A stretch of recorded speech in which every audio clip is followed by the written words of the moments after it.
Present the facts, speak with the experts, and as always, listen to both sides. What's your story? Tell us on both sides of the story.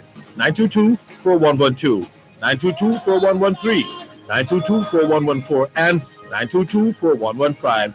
You can listen to both sides of the story on the Gleaner's website, www.go-jamaica.com, on your mobile phones at tunein.com or nobex.com, or by dialing 832-551-5045 or 213-493-0133 in the USA. If you're in the UK, you can dial 020-3519-0145, and in Germany, 051-180-904044.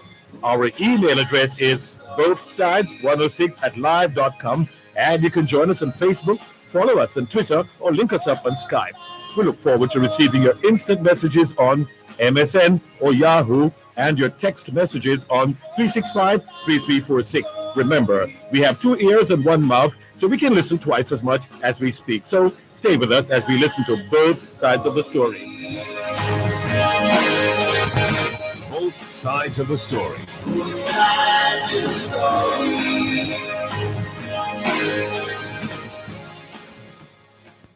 Knowledge is power.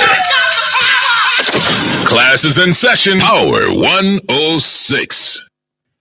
By the flowers that unfold, far from human touch or hold, vine that never mortal knows, wreathing into red or rose, lilies where no vulgar gaze breaks the perfume of their praise. Little island of my birth, here upon your shrine I heap all the petals that I keep, woven of your dreamful earth. By your blue-veiled vestal hills, where a mystic presence thrills, where no footfall ever goes to disturb the dreaming rose, and no song is ever heard, save the chant of hidden bird. Little island of my heart, here I consecrate anew all my being unto you, born of you apart. By your woods untrod by man, that primordial ages span, by your secret springs that rise, innocent of mortal eyes, where unharmed the mullet runs, silver neath the golden suns, island of the deathless days, to your altars now I bring all my spirit's offering, spices, attas from your ways. By your Arawaks who found zemis in each tree, each sound, all your ancient sons who heard God in every singing bird, by the flaming sword of Spain, scourging but to pass again, island of the mystic past, I too felt the fro of wings from your far-off scarce-sensed things, you, my first love and my last. Not your loveliness that's known, but the God behind the stone, not the treasure that we hold, but the gleam beyond the gold, beauty that unseen we see shining through futurity, island, mother of my soul, I but give you back your own, I your flesh and I your bone, reabsorb and make me whole.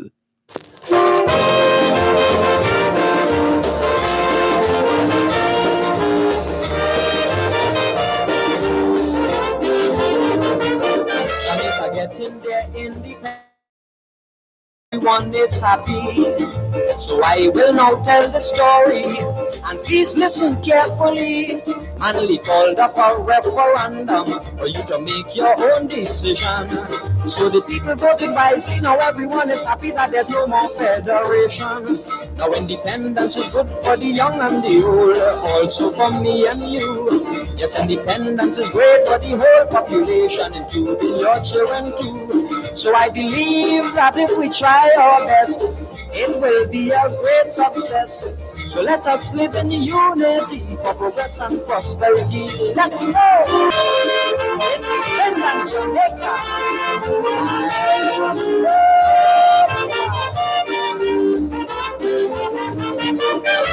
Manly went up to England to seek for independence, and although Buster was late, he still attended the conference. Although from two different parties, it was very good to see How these two politicians were shaking hands when they gained victory. Now independence is good for the young and the old, also for me and you. Yes, independence is great for the whole population, including your children too. So I believe that if we try our best, it will be a great success. So let us live in unity for progress and prosperity. Swing it, daddy.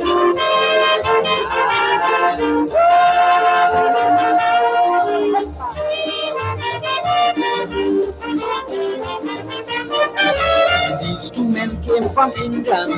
They came the very same day on two different planes that stopped at Montego Bay. They separated back down to Kingston, but still we are very pleased. For they got independence, so let's rejoice to be the first in the West Indies. Now independence is good for the young and the old, also for me and you. Yes, independence is great for the whole population, including your children too. So I believe that if we try our best, it will be a great success. So let us live in unity for progress and prosperity. Sing it, daddy. Independence, let's go, man. 2021 to 2030 is the International Decade of Healthy Aging, the International Decade of Ecosystem Restoration, the International Decade of Ocean Science for Sustainable Development, and the Decade of Action for Road Safety. It's the third day of the 8th month of 2021, the International Year of Peace and Trust, the International Year of Creative Economy for Sustainable Development, the International Year of Fruits and Vegetables, the International Year for the Elimination of Child Labor, and the International Year of Health and Care Workers. Put another way, it's the third day of the third month of the 2021 Atlantic hurricane season. And according to the weather report, there's a tropical wave approaching the central Caribbean. Closer to home, a trough is expected to remain across Jamaica over the next few days. For the rest of this afternoon, look for isolated showers and thunderstorms across sections of most parishes. Tonight will be partly cloudy. It's Armed Forces Day in Equatorial Guinea, Fiesta de la Colmena in Spain, Independence Day in Niger, Martyrs Day in Guinea, Motupe in Peru, National Flag Day in Venezuela, Pijuti Martyrs Day in Guinea-Bissau, and a special holiday in Makiri Ulawa Province in the Solomon Islands. Hoy es martes el 3 de agosto 2021 y les saludamos en cualquier parte del mundo que nos están escuchando en este momento. Estamos muy agradecidos por el don de la vida y el privilegio de servirles en otra edición de su programa Both Sides of the Story, ambos lados de la historia. Nunca vamos a tomar su audiencia por sentado, porque sabemos que ustedes tienen otras opciones. Y esta es la razón por la cual jamás olvidamos darle las gracias por elegir Both Sides of the Story, ambos lados de la historia, de lunes a viernes desde las 2 hasta las 5 de la tarde, aquí en Power 106 FM. La misión continúa para educar, capacitar, iluminar y estimular el espíritu empresarial. Bienvenidos. Be a great success. So let us live in unity for progress and prosperity. Sing it, daddy. C'est mardi le 3 août 2021 et nous vous saluons tous qui nous écoutez où que vous soyez dans le monde. Nous sommes reconnaissants du don de la vie ainsi que du privilège d'être à votre service pour une nouvelle édition de votre programme Both Sides of the Story, le pour et le contre. Nous ne considérons pas votre fidélité comme l'un de soi parce que nous savons que vous avez l'embarras du choix. C'est pourquoi nous n'oublions jamais de vous remercier de choisir d'écouter Both Sides of the Story, le pour et le contre, du lundi au vendredi de 10h à 5h de l'après-midi sur notre antenne Power 106 FM. Nous continuons notre mission d'éduquer, d'habiliter, d'éclairer et d'encourager l'esprit d'entreprise. Bienvenue. So I believe that if we try our best, it will be a great success. So let us live in unity for progress and prosperity. Let's go! All we're saying is it's Tuesday, the 3rd of August, 2021, and we greet you well wherever in the world you are listening to us right now. We remain eternally grateful for the gift of life and the privilege to serve you on yet another edition of your program, Both Sides of the Story. We don't ever take your listenership for granted because we know you have choices. And that's why we never ever forget to remember to say thanks for choosing to listen to Both Sides of the Story, Monday to Friday, 2 to 5, right here on Power 106 FM. The mission continues to educate, empower, enlighten, and encourage entrepreneurship. Welcome. Great success. So let us live in unity for progress and prosperity. Swing it, daddy.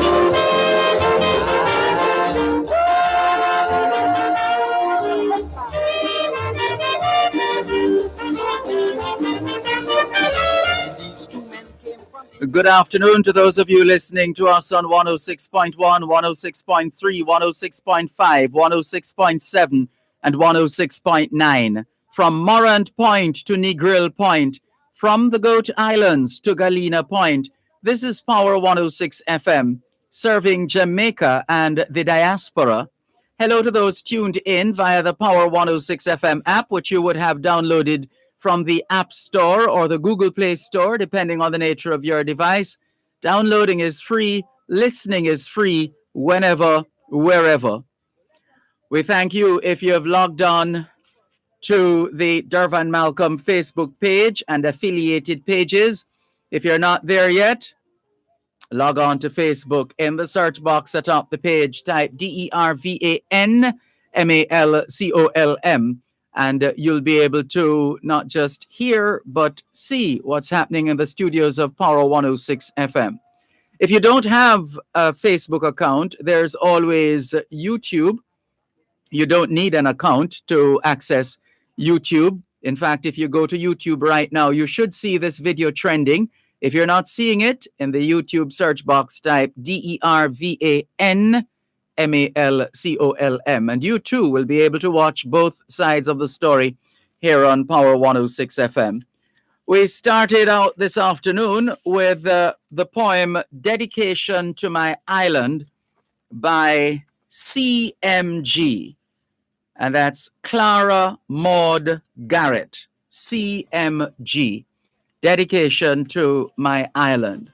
In keeping with the spirit of the season, the emancipendence period, the period of emancipation and independence, which is being observed right here in Jamaica, taking into account the COVID-19 protocols at the same time. And we paired Dedication to My Island, Jamaica, with Lord Creator's Independent Jamaica, taking us back in time. After the break, it will be time for your calls, your general feedback on all that's been happening at the Olympics in Jamaica with respect to the vaccination blitz, vaccine hesitancy, and related matters of human rights, always topical. One moment, please. They came the very same day on two different places. You're listening to Power 106 FM. The time is now 2:15. Hello, Jamaica. I am Death. I sincerely appreciate your amazing effort ushering persons to the afterlife. Motorists, please continue overtaking on unbroken lines, running red lights, and speeding through school zones. You've exceeded my expectations and my quota. Ward off death. Obey the road code. A message from the Road Safety Unit. It's young, it's fresh, it's the world views from a youth perspective. It's Gen Z. navigating the ups and downs of everyday life. That's Gen Z, starting this Saturday, July 31 at 9 a.m. on Power 106 FM. The following hurricane tip is brought to you by Axia Jamaica Insurance Agency. Check the status of the roof and strengthen where possible by installing storm straps, nail down zinc, replace damaged zinc, and roofing tiles. The preceding hurricane tip was brought to you by Axia Jamaica Insurance Agency. Including your children too. So I believe that if we try our best, it will be a great success. So let us live in unity for progress and prosperity. Swing it, daddy.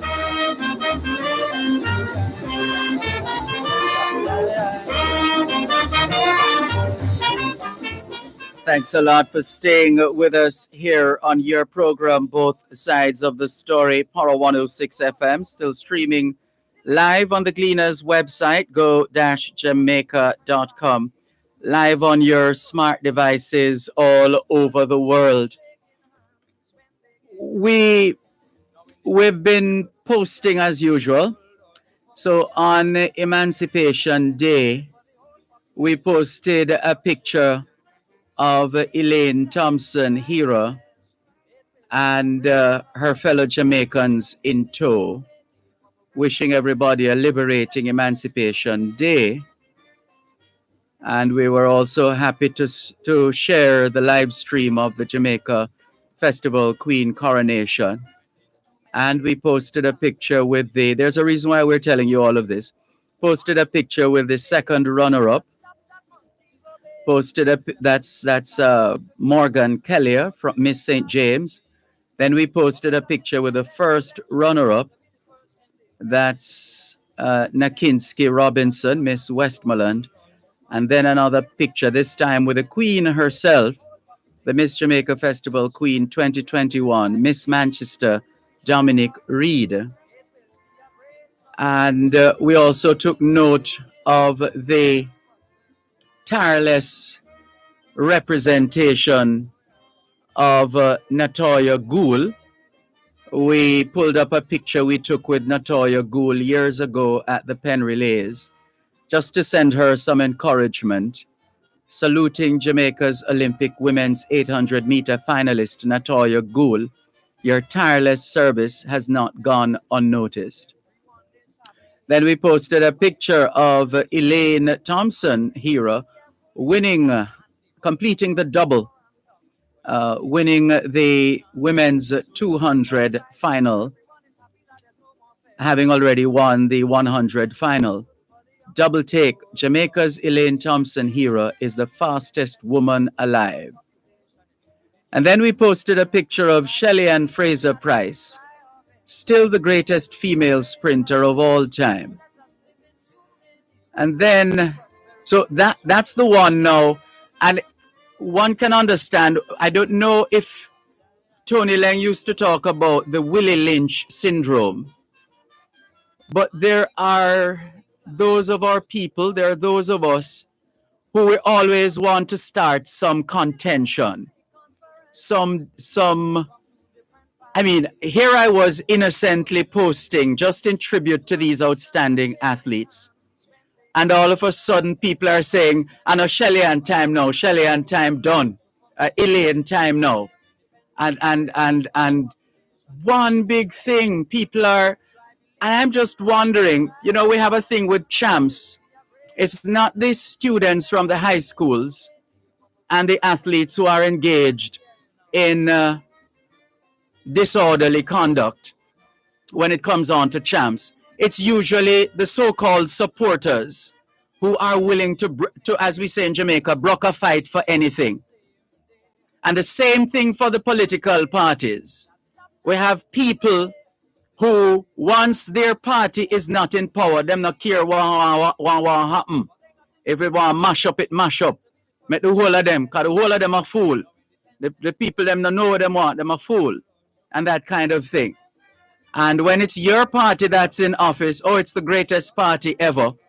And we try to cover up and to to highlight only what we think is worthy. And it is so sad that we have to take that position. In other words, what I'm getting from some of these people on social media is if you now win, you now say nothing. Nothing now go on for you. We only the people who winning, right? And once you, in other words, we have a lot of us are really wagonists more than anything else, as opposed to people who are genuine track and field fans or genuine lovers of Jamaican athletes and their performances. It's what's it, there's a term, ungratefulness worse than, is that the expression, ungratefulness worse than Obi or something like that? So just forget what all those who have gone before us have done. Forget Arthur Wint, who won Jamaica's first gold medal back in 1948. Forget Herb McKinley.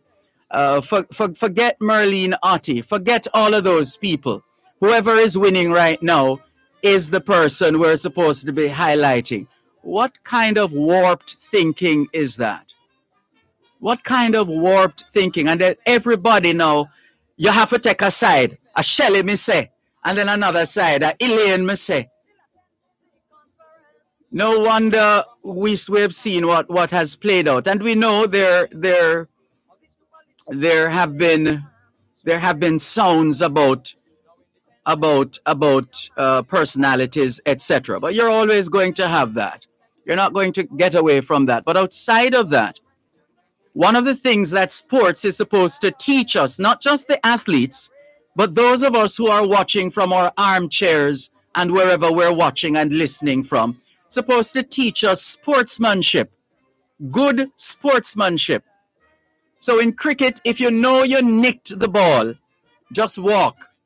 Don't wait for the umpire to give you out. Now that is being a gentleman. That's if you know your hand touched the ball in football, tell the referee. Tell the referee. Don't pretend as if in this day and age when there are cameras everywhere. When you have finished a race, whatever your position in the end, salute the other members. Wave to them. In this day and age of COVID-19, I still see people shaking hands, athletes shaking hands. But whether you want a fist bump or whatever, give them the thumbs up in the spirit of competition. But why do some of our people? No wonder the level of crime and violence combined in this country is so appalling. Because everything is a fight. We have to make it into war. War now. What she say? War. We're gonna make a war now. Everything has to be a war. Come on, Jamaicans. We have to do better than that. Not at 59. At 59, as I heard a pastor preaching over the weekend at the Emancipation Independence Church service, that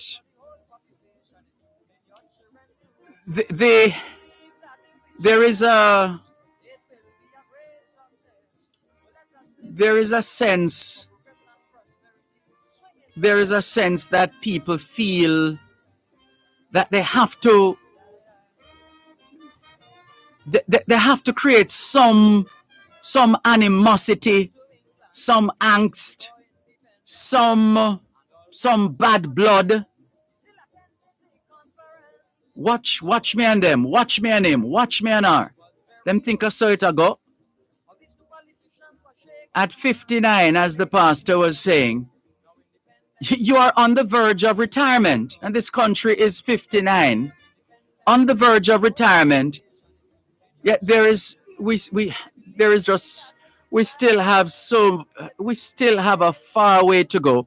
And say what you want to say about the Americans, and in their time, when they were dominating, and even now, they will tell you their athletes are the greatest.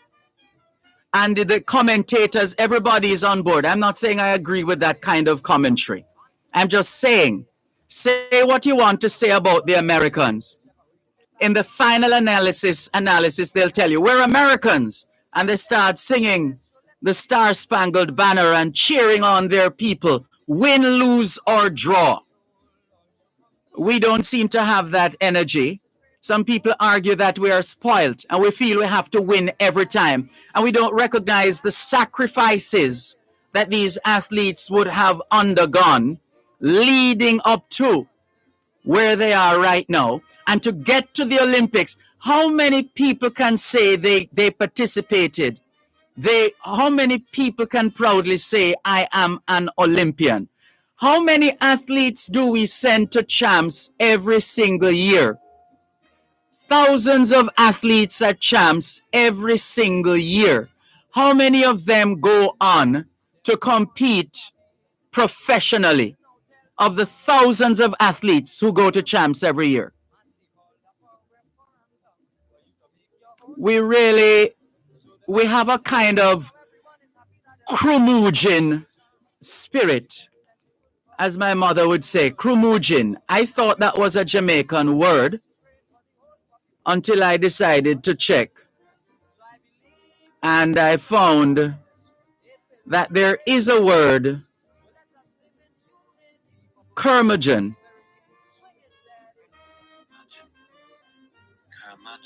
Curmudgeon. Curmudgeon. Curmudgeon.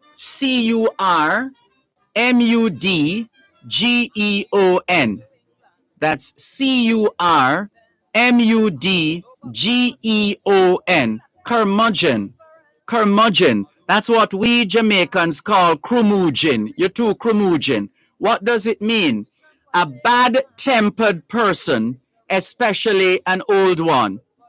A bad-tempered person, especially an old one. The problem is it's not the old ones who are bad-tempered. It's not the old ones. It's the young ones who are always, everybody wants a separation, as opposed to collectively cheering on our athletes. And what's this? Everybody feels that he or she has to be a defender. Shelley Ann Fraser-Price doesn't even know them. No, they don't. She doesn't know them. Elaine Thompson-Hera doesn't know them. So it's not like she gave them, she's paying them, or she has them on her team to say, you go there and defend me. If you want to celebrate your favorite athlete, go ahead and celebrate your favorite athlete. Put their pictures up and post your comments. But why do we have to be putting one against the other? Another word is pitting one against the other. Why? What do you get out of that? Some people have some weird, what do they call them? There's a term. Some very, let's just leave it at weird. Some weird idiosyncrasies. Everybody's looking to brook a fight. Come on, Jamaicans. At 59, we need to do better than that. Really and truly. Work done cannot be undone. The history books are there to show. The videotapes. Well, who uses video anymore? The files, the video files are there to show. You can't erase that. Work done cannot be undone. And we don't need to dispute who is this and who is that. The records are there for all to see. The records are there for all to see. These are all great people, great athletes who continue to do well and make us proud. And the best that some of us can do is to try to brook fight. Come on, man. Better than that.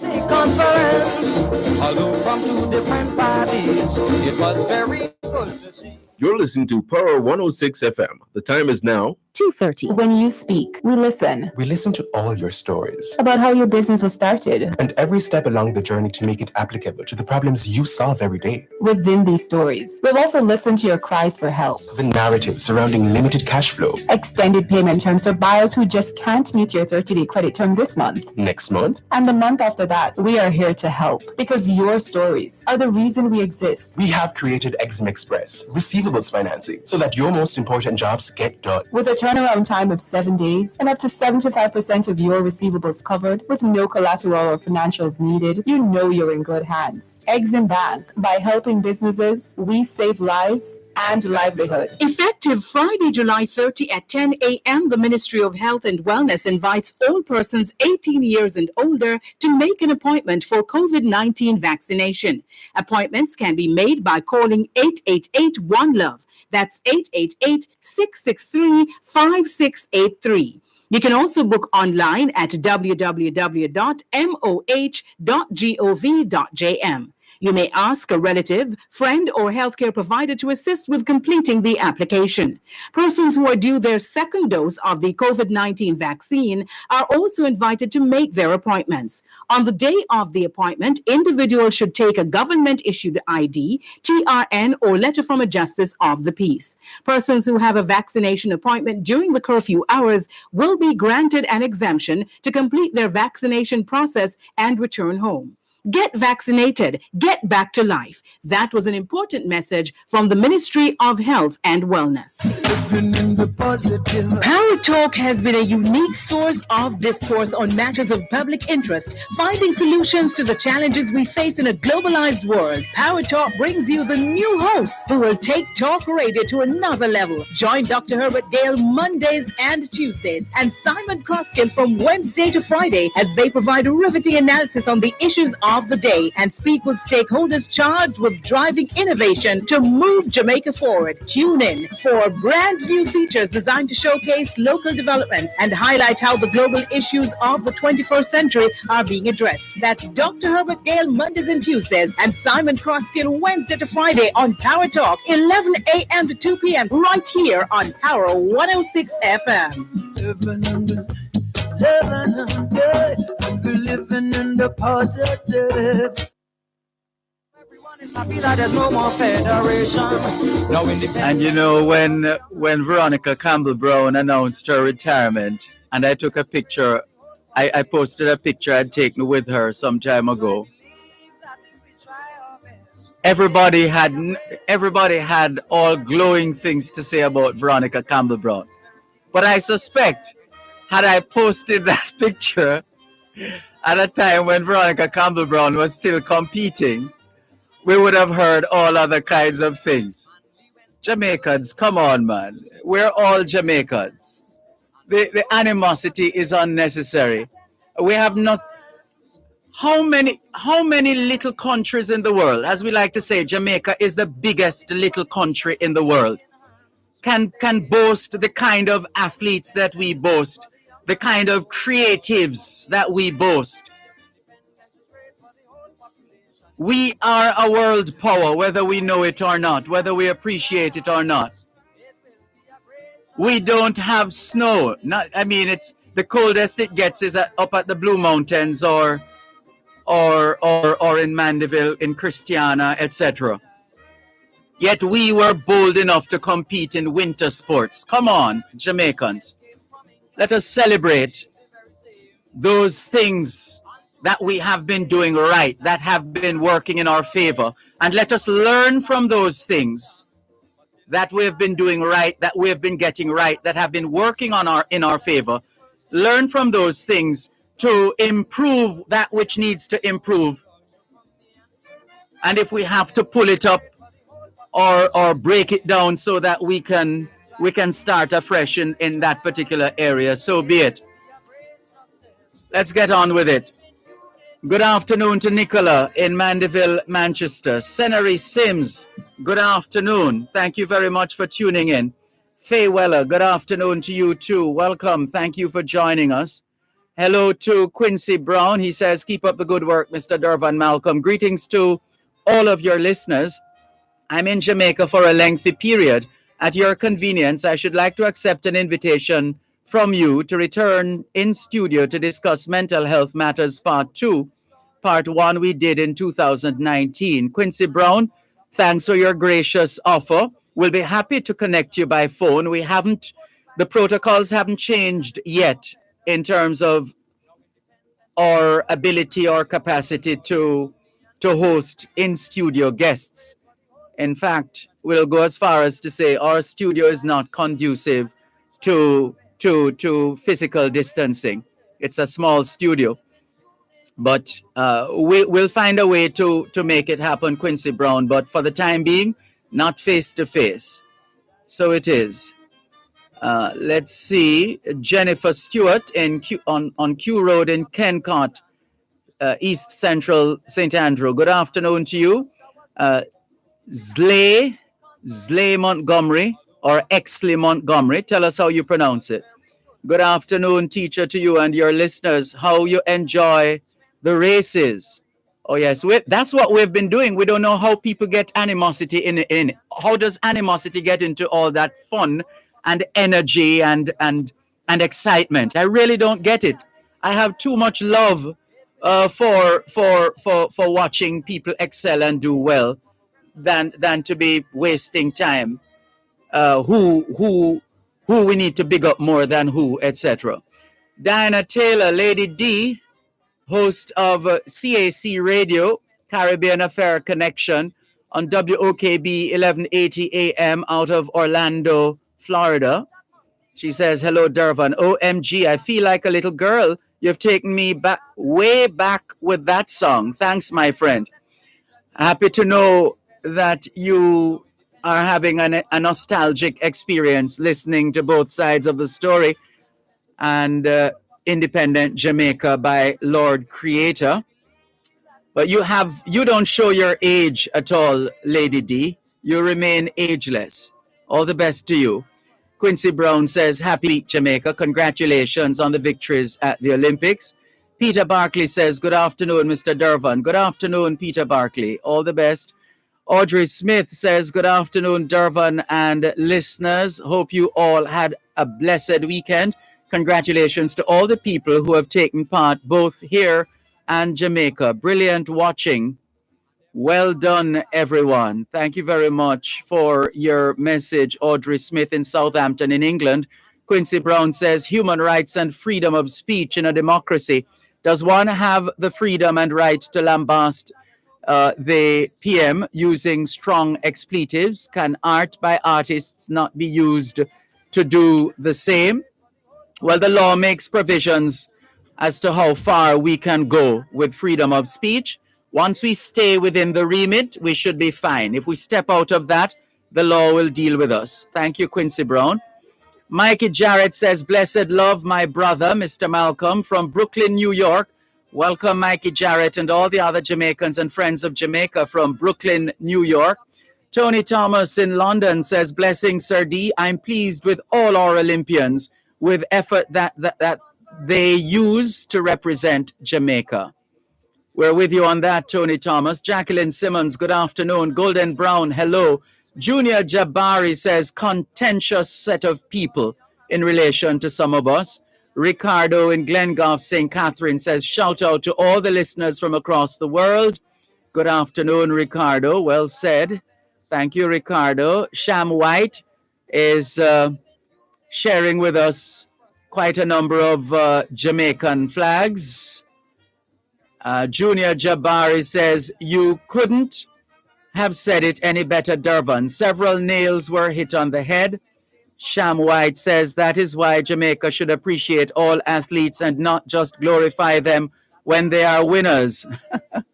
Sham White, it's good to hear you say that.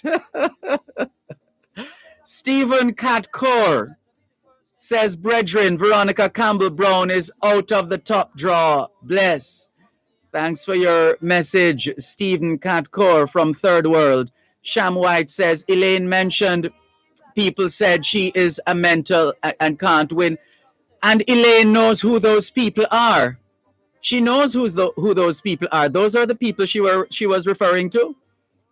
And can bet it is our own Jamaicans who said that. But of course, who else? Who else? That's the point we were making. That's the point we were making. Andrea Brown McNeish says, good afternoon, Dervan, Malcolm, and everyone tuned in. Good afternoon. And, you know, Elaine is a wonderful soul. I remember interviewing her in Florida. I was covering the Grace Jamaican Jerk Festival. And she was having a good time. People were coming up to take pictures with her. Bruce James was there from MVP. And when I was approaching her to interview her, I'll never forget. She said, "Me can't manage you, you know. Me can't manage you, you know." That's what she said to me. But anyway, I eventually interviewed her. That was all on tape as well on my Facebook page. It's still on the page. So wonderful soul. Shelly Ann, the same thing. Veronica Campbell Brown, same thing. And we could go on and on. These are our people, Jamaicans. These are not foreigners. These are not strangers. These are Jamaicans. These are Jamaicans. And who else is messaging us? Junior Jabari says, of course, it's our own who said. And Sham White says, Junior Jabari, true, it pains my heart when she mentioned it, because if it never hurts her that much, he wouldn't mention it. Sad. Let's go to the phone lines. 876-922-4112. 876-922-4113. 876-922-4114. And 876-922-4115. The text line is the same as the WhatsApp number, 876-365-3346. You can send us your WhatsApp messages, your text messages, your voice notes. Go ahead, please. And on YouTube, C&F YouTube says, good afternoon, Mr. Malcolm. I'm a 9-year-old who listens to the program every day. Oh, really? Thank you very much. Thank you very much, 9-year-old who listens to the program every day, and all the other 9-year-olds out there. Cherry Henry says, good afternoon, Mr. Dervan and listeners. Hope you all enjoyed your weekend. Thank you, Cherry Henry. Jam Fed France says, greetings, Dervan, and everyone in the chat. Greetings to the Jam Fed France team. All the very best to you. Thank you very much. Remember, you can send your text messages and your WhatsApp messages, 876-365-3346. I think I'm losing my voice, thanks to our athletes with all those shouts and I'm not going to say scream because I'm not a screamer, but yeah, a few shouts of joy, more than a few actually, and just celebrating our athletes. That's what we have been doing, enjoying the full package, and we congratulate them and salute them and celebrate them. 876-365-3346 is the WhatsApp line, same as the text line. Let's go to Michael from Belle Plaine in Clarendon on our WhatsApp line. Good afternoon, Michael. Yes, good afternoon, teacher. What's happening? Well, I said, well, I really appreciate you. You get my name excellent, man. Excellent, man. Correct, man. I travel all over the world. I make me tell you, a few people can't really pronounce my name. Well, we love names. Just show us, tell us. Yeah, man, you do it excellent. Yes, You do an yes, excellent job, yeah. Thank you. Yeah, man. And I enjoy that. Chilean is my favorite, but then with Jamaica, them perform very well. So I have to really appreciate how Jamaica them perform. I'm here always listen to them. I'm a fan of athletes, so you know, appreciate it. Some people just I don't know, but then she'll do her best, and she do her best. So I appreciate her whatever she do for Jamaica. You know. Yes, I'm just indeed. here listening to you and just picking you up all the time, teacher, and keep safe and with you. My family is still here. They always say hi to you. Good. Granddaughter is 9, one of them is 9, so they want to talk to you one of these days. But I'm here for Well, there's no left, time like the present. Anytime. Your granddaughter can talk with us on air. Anytime. All right? Yeah, man. Keep safe, teacher. You Okay, too. bye. Take care. This is your program, Both Sides of the Story, Power 106 FM, still streaming live on the Gleaners website, go-jamaica.com. Live on your smart devices all over the world. Hello to Ambassador Hemans. He says, you're an impact, a positive one to me and many of us Jamaicans home and abroad. Keep up the great mission. Thank you, Ambassador Hemans. Somewhere between, I don't know, well, somewhere on the continent of Asia. He travels a lot. Hard to keep track of him. All the best to you, Ambassador Hemans. Here's another call coming through on our WhatsApp line. Hello, good afternoon. Thanks for calling. Good. Hi, Dervan. Good afternoon. Good afternoon. Thanks for calling. Yes, I'm calling from Trelawney. Welcome. I just want to say, I just want to big up. I just want to just, applaud our athletes. You know, I am so elated. I'm so happy for us. Because as one athlete had said, she did not do it for herself or her community, but she did it for Jamaica. Yeah. And we need to understand that, when they go out there and to stand in such a platform and to deliver, all we can do is to humble ourselves and be gracious. That's right. Well That's said. all we need to do. That's all we need to do. Yeah. And I applaud them. I lift them high, and I'm just flying the Jamaican flag. I'm a Jamaican. I'm a Trelawney woman. And you know what? Athletes is like when it comes to Trelawney. Yeah. We love our people, whether it be Manchester, St. James, Hanover, Westmoreland, Kingston, you name it. It's Jamaica, and we are one. And Amen. It's full time we hug each other and keep each other warm. Yes, indeed. Very well said. Okay, then. And Thank you have a wonderful afternoon. You too. Okay? Thank you for calling. Please call again. Yes, I will. Take care. Bye-bye. You too. This is your program, Both Sides of the Story. Oops. Oh, my goodness. We went way past the break. Missed that one. You're listening to Power 106 FM. The time is now. Apologies for the late time signal. It's 13 minutes to 3 o'clock. With all that's been happening for 2020, it may be easy to forget about the transatlantic hurricane season. But don't worry too much, because we've got you covered. Literally, with tarpaulins, umbrellas, and raincoats. We have candles, flashlights, lanterns, and batteries, cleaning and sanitization supplies, brooms, rakes, bins, multi-purpose containers, and buckets. We even have drinking water and non-perishable food items too. Let us help keep you and your family taken care of this hurricane season. Stay aware, stay safe, and get prepared. At Bashko, at 3 years, giving you more.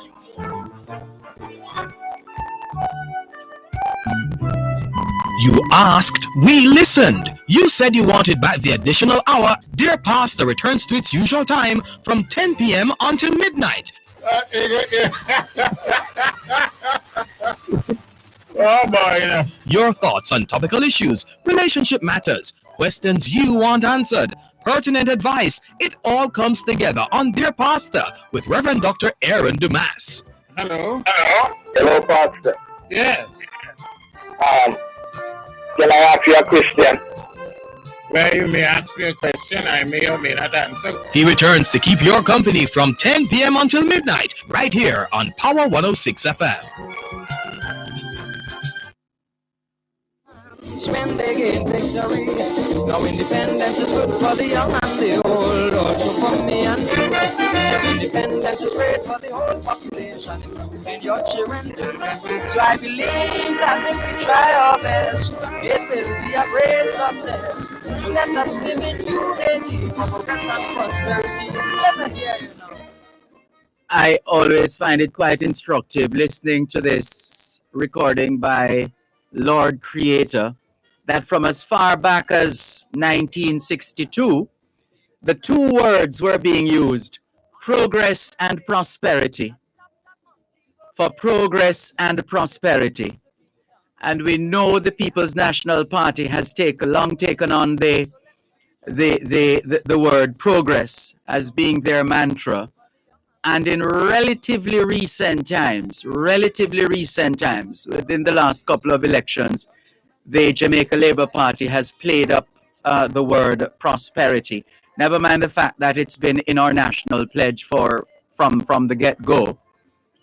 So I just found it instructive that Lord Creator back in 1962, when this recording was done, for him to have spoken about progress and prosperity. I wonder if both parties were operating along those lines back then, progress and prosperity, or is it that he just wrote the lyrics and the political parties decide to choose one. One progress, one prosperity.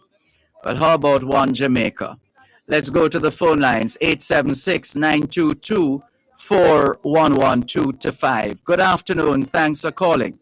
Good afternoon, Dervan. Good afternoon. To you and your listeners. May the God of peace be our portion.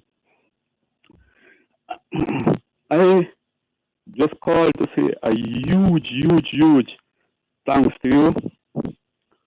You have helped me enormously.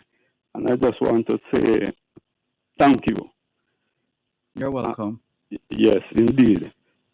I have completed the manuscript, and Professor Godfrey Palmer, he has allowed me to share his a page with him. And I'm so thankful it's all of your doing. Happy to have been of assistance. Yes. And just on the athletes, I think we are to make the best opportunity of this accomplishment. For example, I think Jamaica should induce the global conference, the global climate change conference, to make them be the ambassadors for the climate change. So the 1, 2, 3 accomplishment ought to be the face of the climate change, and they should be global ambassadors. Quickly, I'll just show you why I say that. And as you were speaking about earlier, the groundwork has been done long ago, and we are building on what groundwork was done. So we should grasp the opportunity to add luster to what has been done. For example, Garloge, the school in Clarendon that she attended, is a named place in Scotland. That name came out of Scotland. And I think there is an opportunity for her to be granted the key to that place in Scotland, the Garloge in Scotland. It's nearby in Aberdeen in Scotland. Also, at the Monimus Castle in Scotland, we should link that down to the athletes from Weir Technical. Because like I tell you before, Weir Technical came out of the Monimus estate. And there's 20 square mile city in Monimus in Scotland. And I think we should make use of that. Not only that, when you go in that castle in Scotland, there's a blanket that was made in Clarendon that is inside the castle. And I think we should unveil it and also ask Scotland to be the new headquarters for the climate change initiative. Well, you're very well placed to do that. If you have the ears of Sir Jeff Palmer, you're well placed. Yeah, I put all that in the book, Ralston, and it soon will be released. And I mean, Dervan, I put all that in the book, and just hope that a listener here will be given to it. Yes. Good. Yeah. Well done. Yeah. So all the best and keep strong. You and too. I really appreciate the efforts that you have done so far, and I'm deeply appreciated of it. Humbled and honored. Thank you. Bless you. Take care. This is your program, Both Sides of the Story, Power 106 FM. Good afternoon. Thanks for calling. Good afternoon. Good afternoon. Well, bright star. You're very kind. I'm fine, thanks. How are you? They have give thanks to the 1st of August when the shuttle train come out of INIC, African population here in Jamaica. Although we still in a plantation, Jamaica, and no compensation. Morant Beer, rebellion, you know, see, with the soldier them coming from Portland side, and the police them from Kingston side. Sorry, what is that sound? Do you know where's that sound coming from? Are you hearing it? It's gone. It's still there. So you're not hearing it then? No, I'm not hear it. All right, go ahead. We'll try to tolerate it. Go ahead. All right, and the police them coming from Kingston side, and the soldier them coming from Portland side, and corner our 4 parents, which is I and I today, same way. Kill us off, hang us, much still lashes we get. And I say, in this country, come back right to 1962, Bustamante and Manley carry back under the British monarchy rule system here in Jamaica after our 4 parents fight to freedom from slavery in a seat and colonial rule. Then carry back under St. George and St. Michael by the grace of God, Queen Elizabeth II, ruling over us as black population here in Jamaica from 1962. And I say, Jamaica Society said them founding father is Bustamante and Mensley, 2 white men when I favor the African population here in Jamaica. 2 white men or 2 Jamaicans? 2 white men. Because I'm no black, then white. Oh. In this judgment, are 2 white men. If you want to call them Jamaican, you're free to do so, as Bustamante, mother, our Indian and the father Irish. So if you want to say that, you're free, you know. 2 white men would say, our founding father, when they look like us, jacket father, black people have, when they look like us, you carry back under Queen Elizabeth rule. We all down in a Jamaica until this day. You know, see it. And when we talk about the Africanness, everyone vexed. I have a generation of people in Jamaica who we talk about Africa. Many years of burning, beating and lynching and beat out Africa out of us as a people.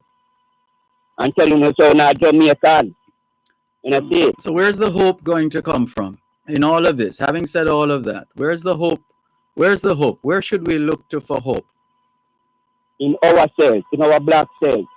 My hope, renew my strength, restore, Lord. I'm coming home. If you hope that I stretch forth their hands and not unto God most high. Holy Emmanuel life, last year, yeah. Rastafari. Thank you very much. The time will come, which is now. I'm not take too long. The time will come when we must build our faith, you know? Yes. To go home to Africa, you know? There's an African greatness. It's all about I and I as black people who come here in the 15th century. As I hear them talk about Olympia and them things. And I'm not about Jamaica in this judgment. And you really think Queen Elizabeth is going to pay for you to go back to Africa? We are demanding. We are demanding, not only she alone, all who benefit from the slave trade. And she has a prime minister here in Jamaica you seem to be very hopeful. What gives you so much hope that Queen Elizabeth and all the others in that realm, that they will pay your passage to Africa?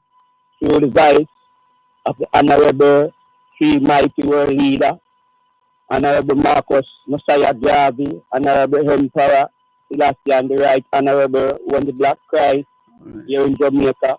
Holy Emmanuel life, Selassie, Jah, Rastafari. Take care. All the best. More in a moment.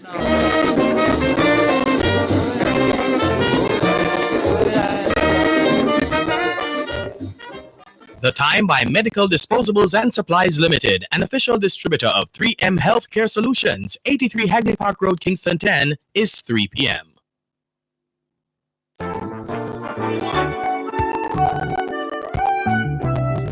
You asked, we listened. You said you wanted back the additional hour. Dear Pastor returns to its usual time from 10 p.m. until midnight.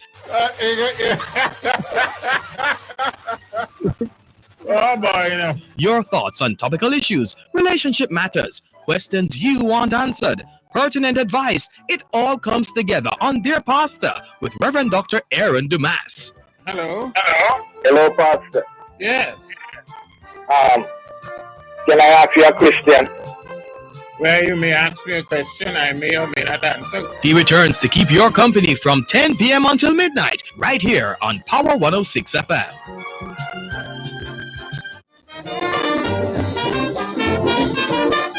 Let's clear some more messages here on your program, Both Sides of the Story, Power 106 FM. Hello to Sham White, who says, ha ha ha, this man can pronounce any name, sir. Or should I say any words? You're very kind, Sham White. Edward Boucher Jr. in Paris, France says, greetings, Dervan. Congrats to all our athletes. Special shout out to the Queen from Chester, Elaine Thompson Hera. Pot cover still a knock, says Edward Boucher Jr. By all means, keep knocking the pot cover. All the best, Edward Boucher Jr. Renee Beckley says, congratulations, Dervan and Jamaica, for the clean women's track sweep. Maybe next time for the United States. Thank you, Renee, in Pontiac, Detroit. No, Pontiac, Michigan. Pontiac, Michigan. Hello. Thank you very much, Renee. Sophia Nemad, good afternoon to you. Robledo Black Pearl Michelle says, good afternoon, teacher, leader, friend. You're very kind. Thank you, Robledo Black Pearl Michelle. Joan in Bermuda says, good day, Sir D, and your global audience. Well, you said it all. You are perfectly correct. Very well said. They are all our Olympians. The pain and the sacrifice they all made to get to the Tokyo Olympics, all I can say to them is thanks.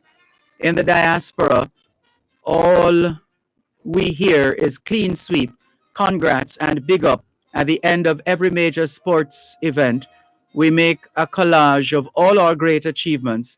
2021 will be no different. Even Amira knows about knocking pot covers. As for today's song, you're reminding me of my age, LOL. We can't thank you enough for all you do. Thanks again. Congrats, Team Jamaica 100. Love and blessings.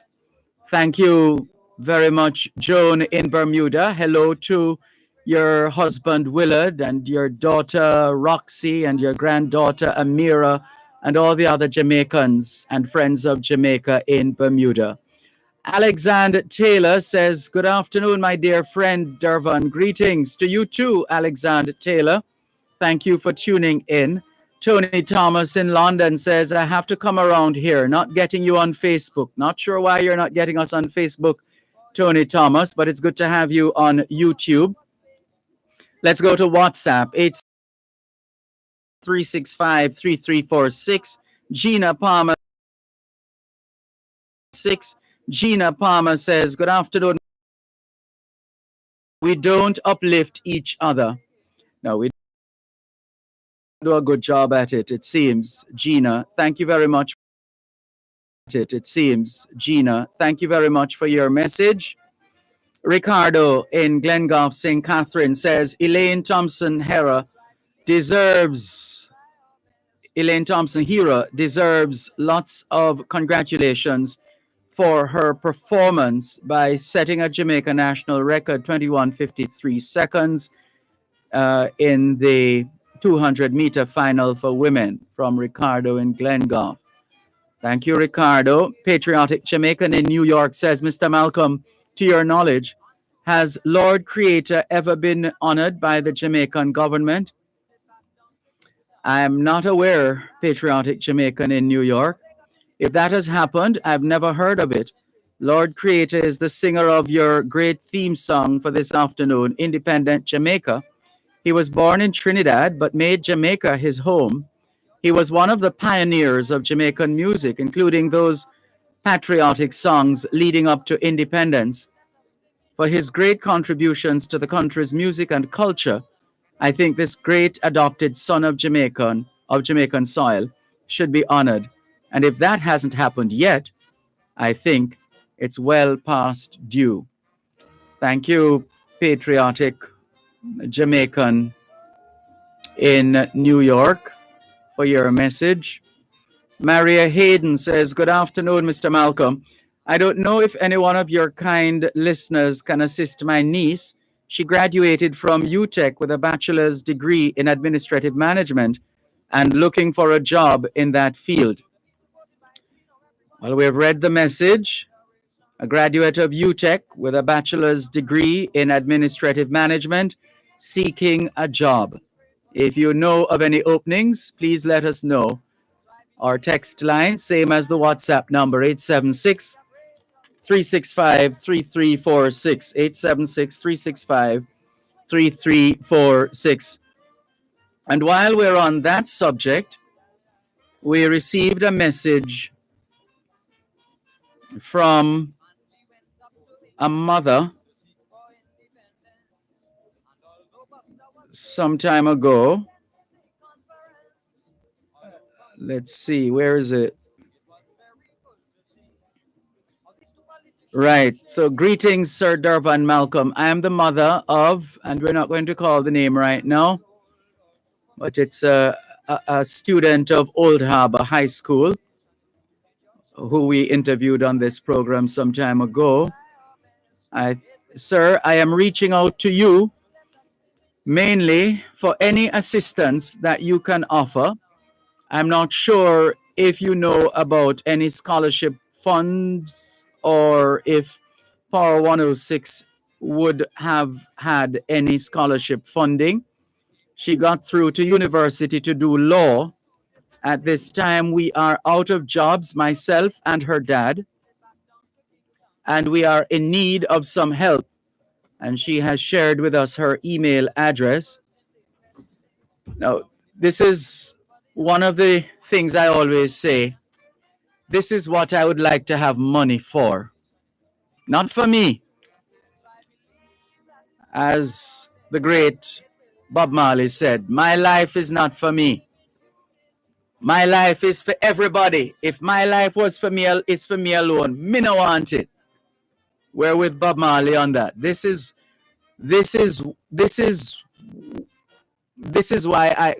what I would love to have money for. A situation like this. And it's always so heartbreaking.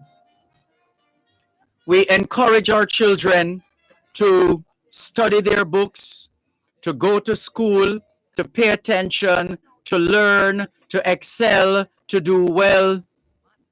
And when they do, we don't have the money to help them to go and to pursue further studies. It's always so sad and painful and heartbreaking when we come upon these situations. The student is so smart. She has matriculated for law school. So she has been accepted to go to law school, but her parents do not have the funds to send her to law school. This is what I want to have money to be able to do. This is what life is about. Those of us who have gotten to a certain point, those of us who have achieved, that we paid forward. And some put it another way, we give back.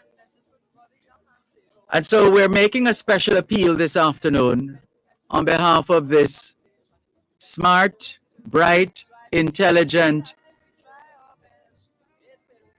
student. She has matriculated for university to do law, but her parents cannot afford to send her to law school. Wouldn't it be lovely before the end of the program to get some kind of confirmation that an individual, an institution, an organization is prepared to assist this student? I mean, what is she going to do now? Maybe just do something else, but as she wants to do law, she has achieved the performance, the education, the scholarship in terms of her performance. She deserves to go to law school. We're throwing it out. We have the contact details, her mother's contact details. So this is a student who has matriculated to go to university to do law, but her parents are strapped for cash. If you're able to help, you know the number 876-365-3346, and we'll be happy to put you on to her parents, and who will provide whatever evidence you need to, and we have no doubt that this is a bona fide case, because as we said, we interviewed the student on this program some time ago, so we know we have the background, and the principal of the school would have given us information as well. If you can help, but these are the things, I don't know, one of these days, who knows, one of these days. Let's go to the WhatsApp line, which doubles as a text line and trebles as a direct line. Hello, good afternoon. Thanks for calling. Good afternoon, sir Malcolm, and everyone listening. Good afternoon. Yes, must big up our Olympic teams. I did really want Mrs.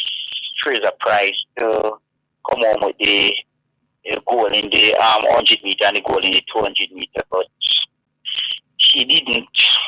So I just big her up. She's really my lady still. Her personality is contagious. So I just love Mrs. Fraser Price. But to Mrs. Thompson here, big her up, and I'm really proud of her. And just wish her full speed ahead. They really was wondering over the last few years why she wasn't winning, was really wondering, but thank be to God she's back, and she's back again. Yes. And I must big her up. And my prayer for is Rashid Dwyer as well. Rashid Dwyer. Yeah. Yeah. Hopefully he can come home with something for us. We hope so too. Yeah, hopefully he can come home with something for us. I'm really looking forward. But even then, as we say, win, lose or draw, they're still our athletes. Yes. And this morning I didn't really think the 800 meter runner there. Natoya Gould, I was expecting a medal. Yeah. Oh Lord, I was really expecting something for her. But like something did just happen in the last 200 meter there. Yes. I think they said with about 120 meters to go around that point, something happened. Whatever that was, it threw her off maybe. Yes. But we still love her. She's a wonderful soul. I've been in her company a few times. She really puts her heart into it. Oh yes. But I'm looking though. I'm saying I don't. Is the Jamaican Olympic Association? Is it responsible for? Well, that's the organization that would liaise with the International Olympic Committee, the IOC. Our JOC would be the organization, the go-to organization with respect to Olympic matters. Okay. But the little concern I have, I don't know what happened to over the last few years. We have some brilliant guy winning a chance, something like that, but afterwards they just disappear. Well, I hear persons who are saying that it is like the country must blame like shoe company, so that even big contract and persons think they already reached. I don't know, but some work after take place there. Yeah. Because because when we look at the America team, America is going to dominate the world over the next 2 years. Because when you look at the one moment, please. One moment. On two different places. That Montego Bay. You're listening to Power 106 FM. The time is now 3:15. Jamaica is blessed with adequate water supply. Let us do our part in protecting this precious resource and enhance the productivity of our farmers. Let's grow what we eat and eat what we grow, as what we do today will impact our lives tomorrow. A message from the National Irrigation Commission Limited. Irrigation, making the difference in agriculture. Effective Friday, July 30 at 10 a.m., the Ministry of Health and Wellness invites all persons 18 years and older to make an appointment for COVID-19 vaccination. Appointments can be made by calling 888-1-LOVE. That's 888-663-5683. You can also book online at www.moh.gov.jm. You may ask a relative, friend, or healthcare provider to assist with completing the application. Persons who are due their second dose of the COVID-19 vaccine are also invited to make their appointments. On the day of the appointment, individuals should take a government-issued ID, TRN, or letter from a justice of the peace. Persons who have a vaccination appointment during the curfew hours will be granted an exemption to complete their vaccination process and return home. Get vaccinated, get back to life. That was an important message from the Ministry of Health and Wellness. Dr. Jackie Campbell is on call Wednesday evenings at 8 with Powering Your Health. Make your appointment. This Wednesday, August 4, medical doctor Owen Bernard will join us to share useful information on feet and diabetes. Also hear Brittany Blackwell on how to make nutritious meals on a budget and learn the basics of anger management. All that and more on Powering Your Health this Wednesday, August 4 at 8 p.m. Only on Power 106 FM. Powering Your Health, a fresh perspective on matters affecting your overall health and well-being. We have great success, so let us live in unity for progress and prosperity. Thanks a lot for staying with us here on your program, Both Sides of the Story, Power 106 FM. Thanks for holding. Yes, Mr. Malcolm. I'm saying that after they leave Champ, they are disappearing. I don't know what Mr. Malcolm. We just not see them, Mr. Malcolm. So I just wish the program all the best from now on. Hope we can produce youngsters that can really take over the world in the next 4 years, like Qatar when we return back to the Olympics. And Mrs. Papa, I was so happy for her. I was so happy and excited with her. Yeah, she really give her all, and I'm happy for her. Well, she's quite a character as well. Well, while she was waiting, while she was there waiting for the result, yeah, oh Lord, it was heartbreaking. Mm-hmm. Yeah, so I'm looking forward to all the best for the rest, and I hope we will have Elaine and Shelley in the relay. So I'm looking forward to some medal here. We wish them all the very best. Well, the men, I don't sure have any hope for the men. I don't know. But I'm looking forward. Tonight I'm looking forward for us to really collect if I want 3 medals. Well, as we have been saying, win, lose or draw, we'll still cheer them on. But yes, we always hope for the best in terms of their achievements on the track and in the field. Yes. Just one look for the next point. I'm saying that when police really blatantly violate like the rights of citizens, I think they should pay for it out of their own pocket and not us the taxpayers. Because there's some case that I hear young miss over there in Fernand, but where they chim off our lack. No, they know that is a no. Then why should they be? They should pay for it out of their own pocket. Well, hopefully it is not true. Well, as we always say, we are a country. We're supposed to be a country of laws, and the rule of law must take precedence. And therefore, if it doesn't matter who the person is, as Bob Marley said, I don't care who the guy is. If you break the law, then you should answer for your behavior. And I'm saying, Mr. Malcolm, when there's something that we know that is a no-no, and we really do it, they should pay for it out of their own pocket, and not just be taxpayers. So, I'm hopeful that these things are not true, Mr. Malcolm. You see, because they must know. You are police, you can't think like the normal man. There are certain things that we may say, well, this shouldn't happen, but you cannot see everything different and do different, uphold the law. So, I guess hopefully all these things are not true, Mr. Malcolm. Well, we will see how it all unfolds, but it's a most unfortunate situation. Bless you, Mr. Malcolm, and bless everyone. Bless you. Take care. And All the best. And hopefully you're listening over there, and I'm blessing up the Olympic team over there. Yes, indeed. If they have time to listen. Okay, all right. All right. Take care. Yes, blessing. Bye-bye. This is your program, Both Sides of the Story, Power 106 FM. Hello, good afternoon. Thanks for calling. Good afternoon, you're on. Good afternoon, Brother Dervan. How's everything with you? Good afternoon. I am giving thanks for life. And you? I'm good, thanks. Give thanks.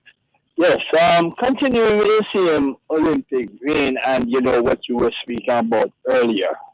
Well, first of all, I had asked you about what became of Christopher Taylor a while back, and you said, the people at Calabar were working with him, and you were correct in that. I am quite pleased to see that he got to this level and qualified for the men's 400-meter final. I posted that on my page. Somebody said, boy, I'm not going to win nothing. And along the lines of what you were saying, that our athletes have qualified for the Olympics, and they're there and they're among the best in the world. It's something for us to celebrate. It's not always about who win gold, this, that. You were saying earlier, if it's a Willie Lynch syndrome, and what prompted me to call you, that, and also the fact that Christopher Taylor is a youth that he just, as I asked you a while back, if you just remind. Hello? You're not. Hello. Yeah, you were saying. Lost you for a moment, but go ahead now. Yes, go ahead, please. Yeah, I told you he reminded me of Corey, and you quickly reminded me of our age difference. But that is who he reminds me of, and I am very pleased to see a humble youth like him getting to that, what I consider what he deserved all along, to wear the black, green, and gold and represent us at the highest level. And unfortunately, it is also in our educational system. If we're not at the top, if we're not the one with the distinctions and stuff like that, we get left behind. If we don't win, and I don't know what exactly we need to be more humanist. We just are rough people with each other. Wouldn't you agree? We rough with one another. Yes, in Jamaican terms, we're ramp rough. Yeah, man. We really, and I think part of the whole thing is our perception of ourselves. We just need to ease up a little bit, count to 10, and reevaluate, and just take another look at the whole thing from King's House to the poor house. We just need to do that as a people. True. It's our perception of ourselves. As you were saying, we have all this. The Olympic is just one theater in which we see our greatness from way back coming to now. In so many other ways. Radical country. What is the biggest little country? You said something about Jamaica. Yes, the biggest little country in the world. Exactly. And it is something about us, and your poetry at the beginning there, man, that you took me way back, And I really admire, if nothing else, you haven't called you in a while, but I tune in to get this, man, because your research and the stuff you come with is different. And in terms of Jamaican roots and culture, really play a great part in that. But I would just like us to take another look at ourselves as a people and not be so quick to consider those who did not win losers. Are they always losers, Brother Dervan? Say that again? No, those who do not win. Are they necessarily losers? Oh no. The word loser is actually quite loaded and subject to interpretation. It's a function of how you finish. Somebody or some people will finish first, and we have had ties as well, ties for first, second, and third. It's how you are able to internalize the lessons, the experience, and the exposure, and use those to your benefit. That's really what it is about. Sure, we would all love to win. Who doesn't want to win? Who wouldn't want to win? But we have to be careful that it's not win at all cost that we hold up as our mantra, because then anything goes, as opposed to winning and accepting victory or defeat gracefully and with a level of magnanimity that would be so palpable, palpable that others will be inspired. There are many ways to inspire others. And it doesn't matter. In our society, Brother Dervan. Yes. Go ahead. Please, I'm sorry. I think that in our society, like even in a classroom, in my time, I don't know if it's changed. I pray it has in Jamaica.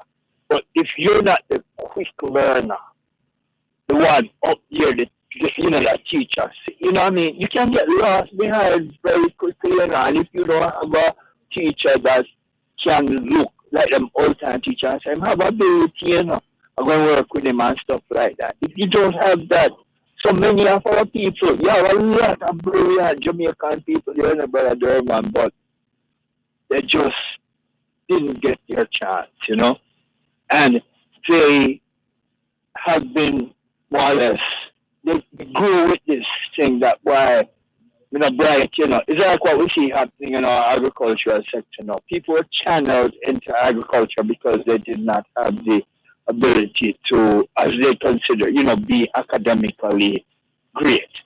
And you see that agriculture now, them say dish cloth come turn tablecloth, is that, that's what everybody is aspiring towards now and trying to have all these colleges and stuff. But that's what we need, Brother Dervan. We need to be more, as I said earlier, humanist, more inclusive and less likely to,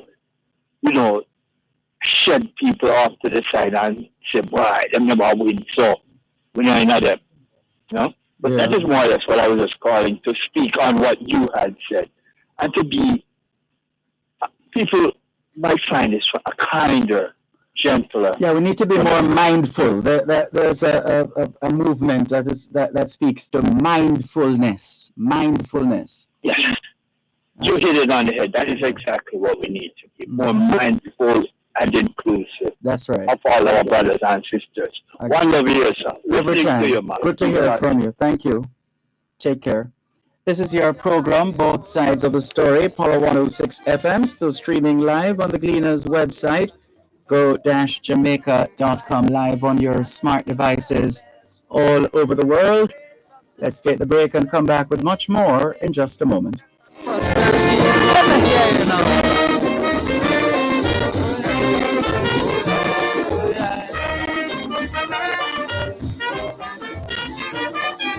these two men came from England, they came the very same day on two different places.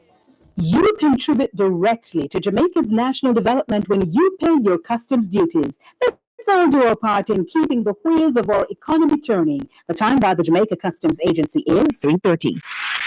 NIS pensioners. Early encashment continues. Pension order vouchers with payable dates in August 2021 may be encashed as of August 5. Collect all your August payments at your convenience. Simply visit your designated post office. Please note, pension vouchers can only be encashed at post offices. A message from the Ministry of Labor and Social Security.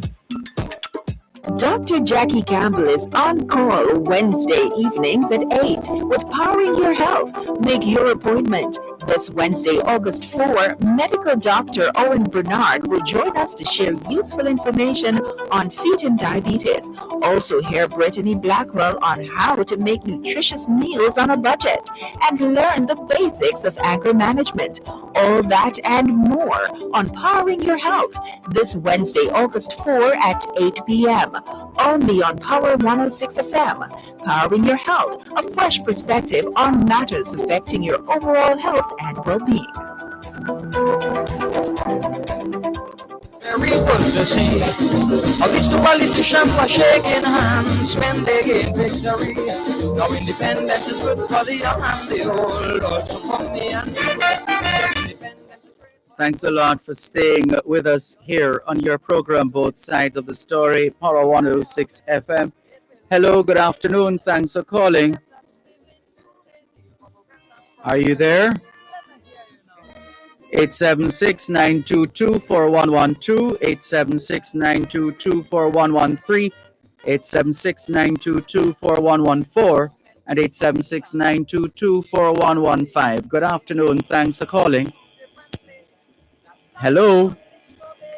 A couple of callers perhaps who got tired of holding. Sorry about that. Let's continue. Good afternoon to Sham White once again. She says, please, to our sports government, please, I think you should do more for our athletes. This is not an easy road. These athletes sweat and cry just to make us proud. Thank you, Sham White, for your message. Jones Dolores says, good day, Dervan and friends and viewers alike. To you too, Jones Dolores. Where's Jones Dolores again? Somewhere in California, I believe. Inez Campbell Brown in Bridgeport, Connecticut says, good afternoon, everyone. Had a wonderful time in Georgia over the weekend. Now it's back to work. All the best, Inez Campbell Brown. Let's go to the phone lines once again, 876-922-4112-5. Good afternoon. Thanks for calling. Hello. Good afternoon, Mr. Dervan. Good afternoon.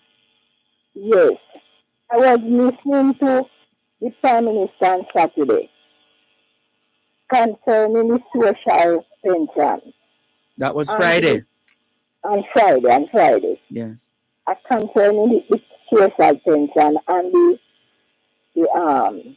next one, what do I get? The part. Yeah. So I don't quite understand. If I am getting the part, I won't get the social pension. That's a good question. I haven't studied the program enough to be able to talk about it. Yes. I'm just basically now just searching my head, going based on memory to try to remember if that question came up and how it was dealt with, whether it would be supplemental, meaning the social, as I understand it, the social pension is for those who are not currently benefiting from any other pension. I am not getting a pension, but I am getting the part. Right, so that's what I'm wondering now, if that in and of itself makes I don't really understand that a difference. I to ask you to find out an amount for me that I listen to you every day. Thank you very much. I am 87 years old. Oh wow. You've been doing well. That's 87 not out. You're batting well. Yes, and I can walk around, but it's the only thing that I have a lot of arthritis pain. But I can walk around and I have all my memories really going right. Oh. Yes, so I really don't All right, let's see if we can get an answer for you. Perhaps in the break or so, we could put through a find out call from to you. Vanda Palmer. Yes, if the people that is getting the source, the part, if they will get the social pension, because I am getting the part. Yes. So I don't understand quite with both the social pension. Well, keep listening. Keep listening. We're going to see if we can find Vanda Palmer from the Ministry of Labor and Social Security just to answer that one question. If you're on path, are you still eligible for the social pension program? For those people on path, are they at 75? Because 75 is the age.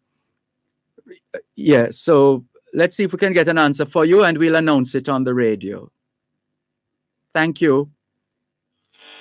All right. So keep God bless listening. Mr. Bless you Dervan. too. Such a good word. Thank you.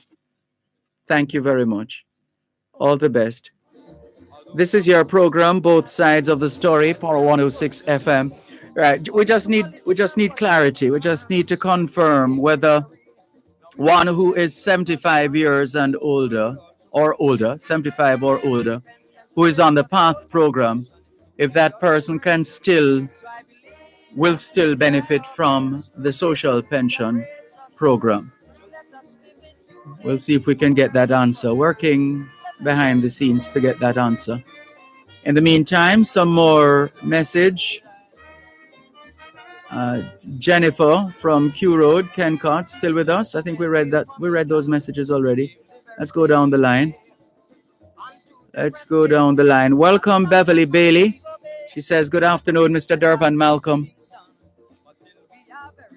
and all the listeners checking in from Atlanta. Blessings. Blessings to you and all the other Jamaicans and friends of Jamaica in Atlanta, Georgia. Take care." Now perhaps is a good time for us to share a bit more of the rich history of our country and our people. How about that? Especially at this time. No, it's just a question. We just need a question answered. That's it.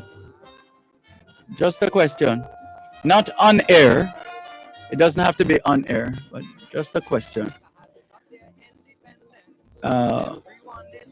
Let's see. Let's go back to 1492. From the Spanish port of Palos, Italian explorer Christopher Columbus set sail in command of 3 ships, the Santa Maria, the Pinta, and the Nina, on a journey to find a western sea route to China, India, and the fabled gold and spice islands of Asia. He was accompanied by a crew of 90.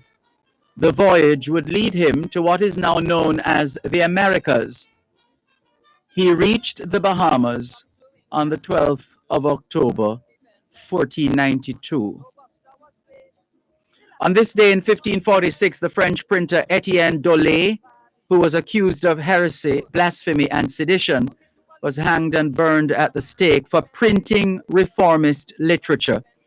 Those who take some of the freedoms that we enjoy in this day and age for granted.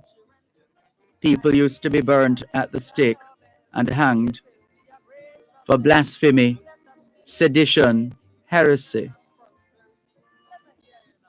In 1610, Henry Hudson of England discovered a great bay on the east coast of Canada and named it for himself, Hudson Bay, and there's also Hudson River.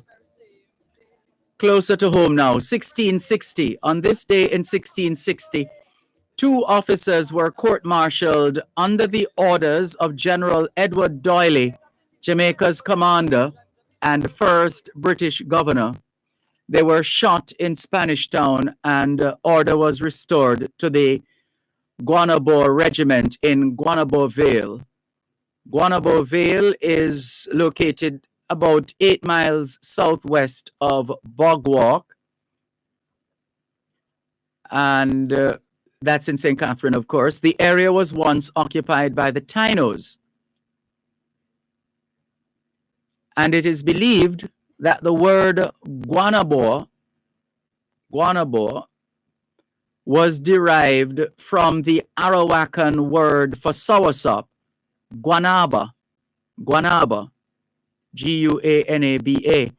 Under Spanish occupation, Guanabo was used as a cattle ranch. By the time of British rule, the surrounding area was known as Cowhides.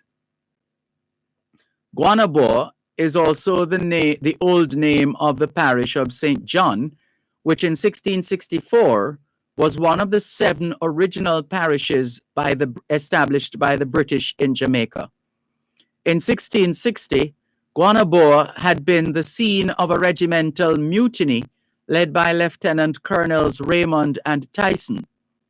Discontented with a lack of news concerning the restoration of King Charles II to the throne of England, the soldiers swore that they would no longer live as an army, but would rather settle the island and create positions as constables and civil officers. On this day in 1660, the 2 officers were court-martialed under the orders of General Edward Doyley, Jamaica's commander and first British governor. They were shot in Spanish Town, and order was restored to the Guanabo Regiment.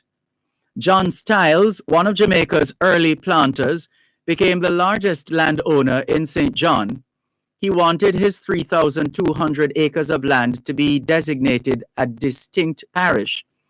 However, 2 centuries later, in 1867, St. John would be subsumed into the parish of St. Catherine, under an act to reduce the total number of parishes in the island.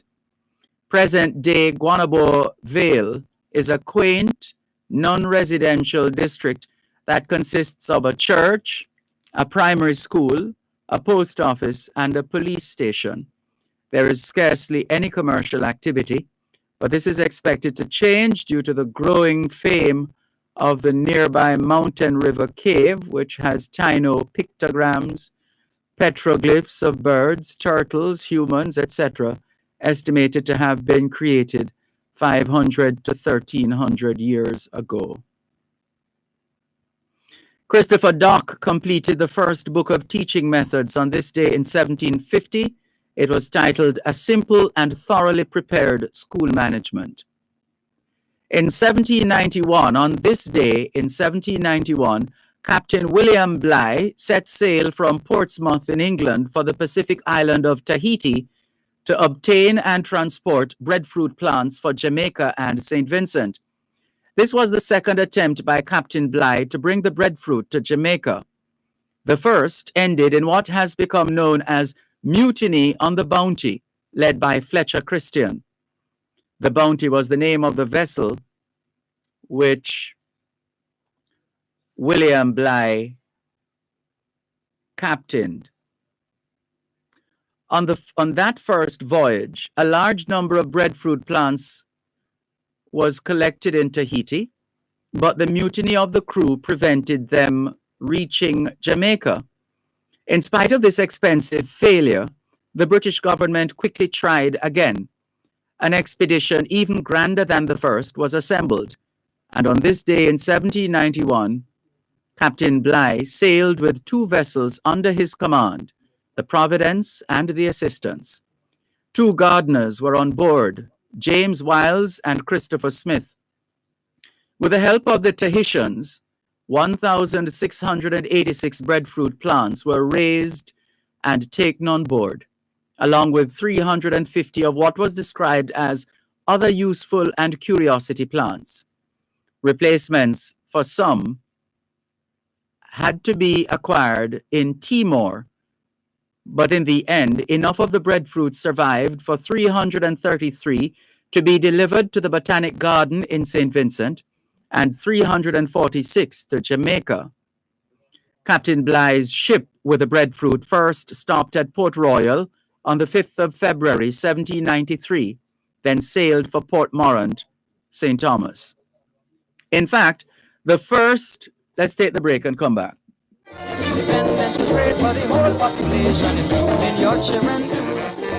You're listening to Power 106 FM. The time is now 3:45.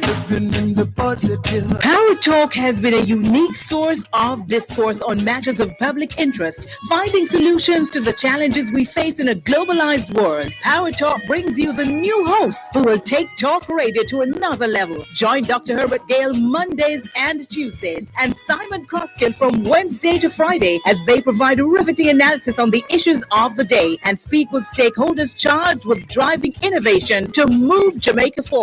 Tune in for brand new features designed to showcase local developments and highlight how the global issues of the 21st century are being addressed. That's Dr. Herbert Gale Mondays and Tuesdays and Simon Croskill Wednesday to Friday on Power Talk, 11 a.m. to 2 p.m. right here on Power 106 FM.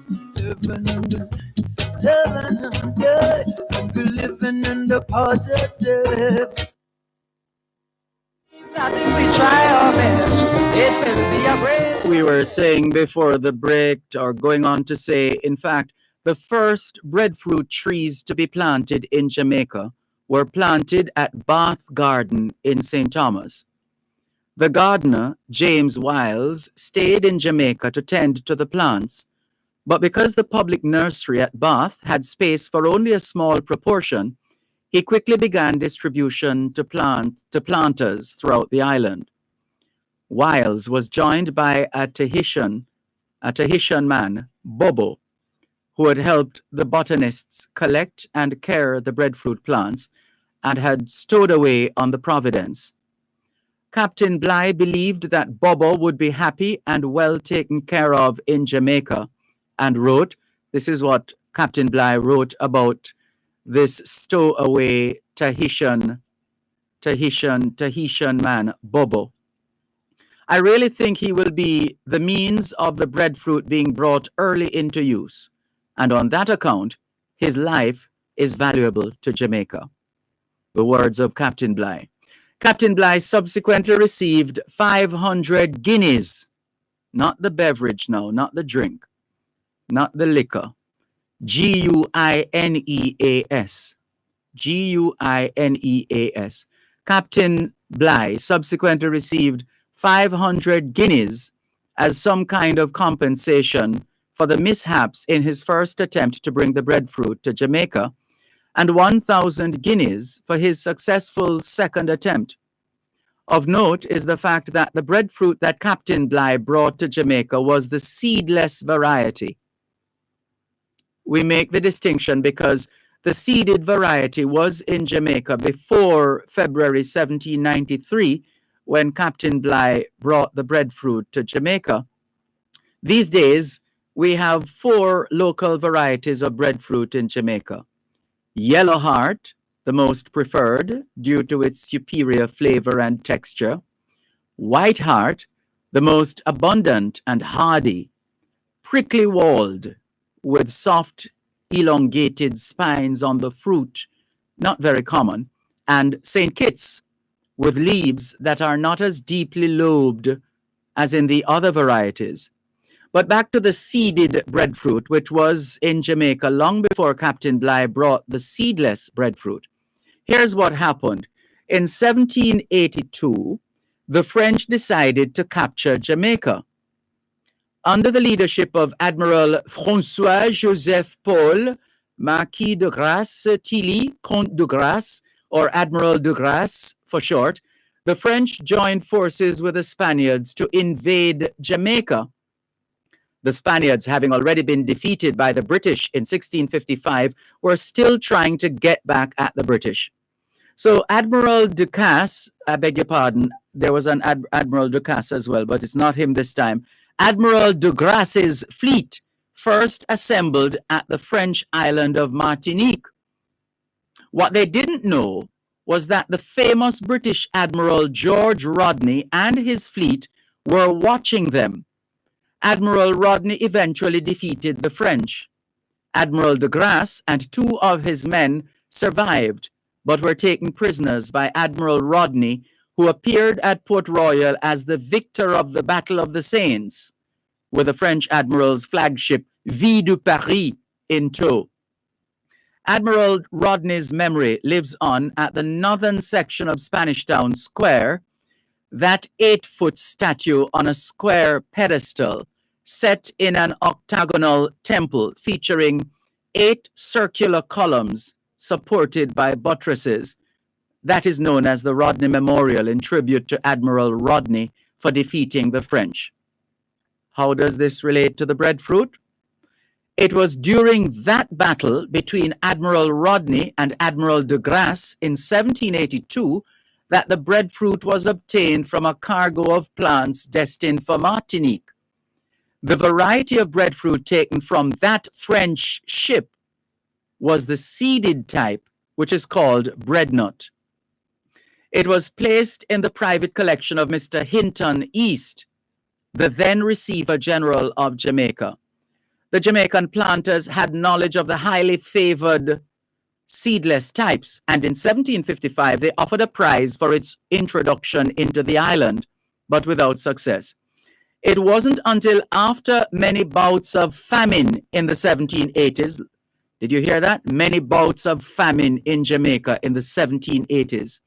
It was not until after many bouts of famine in the 1780s that Mr. East was mandated to obtain planting material of the seedless type. The acquisition of breadfruit planting material was intended to serve as a staple for the slaves.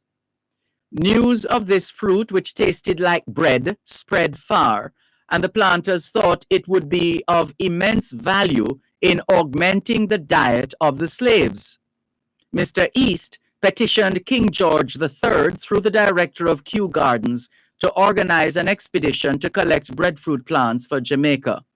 A similar petition was made earlier by St. Vincent.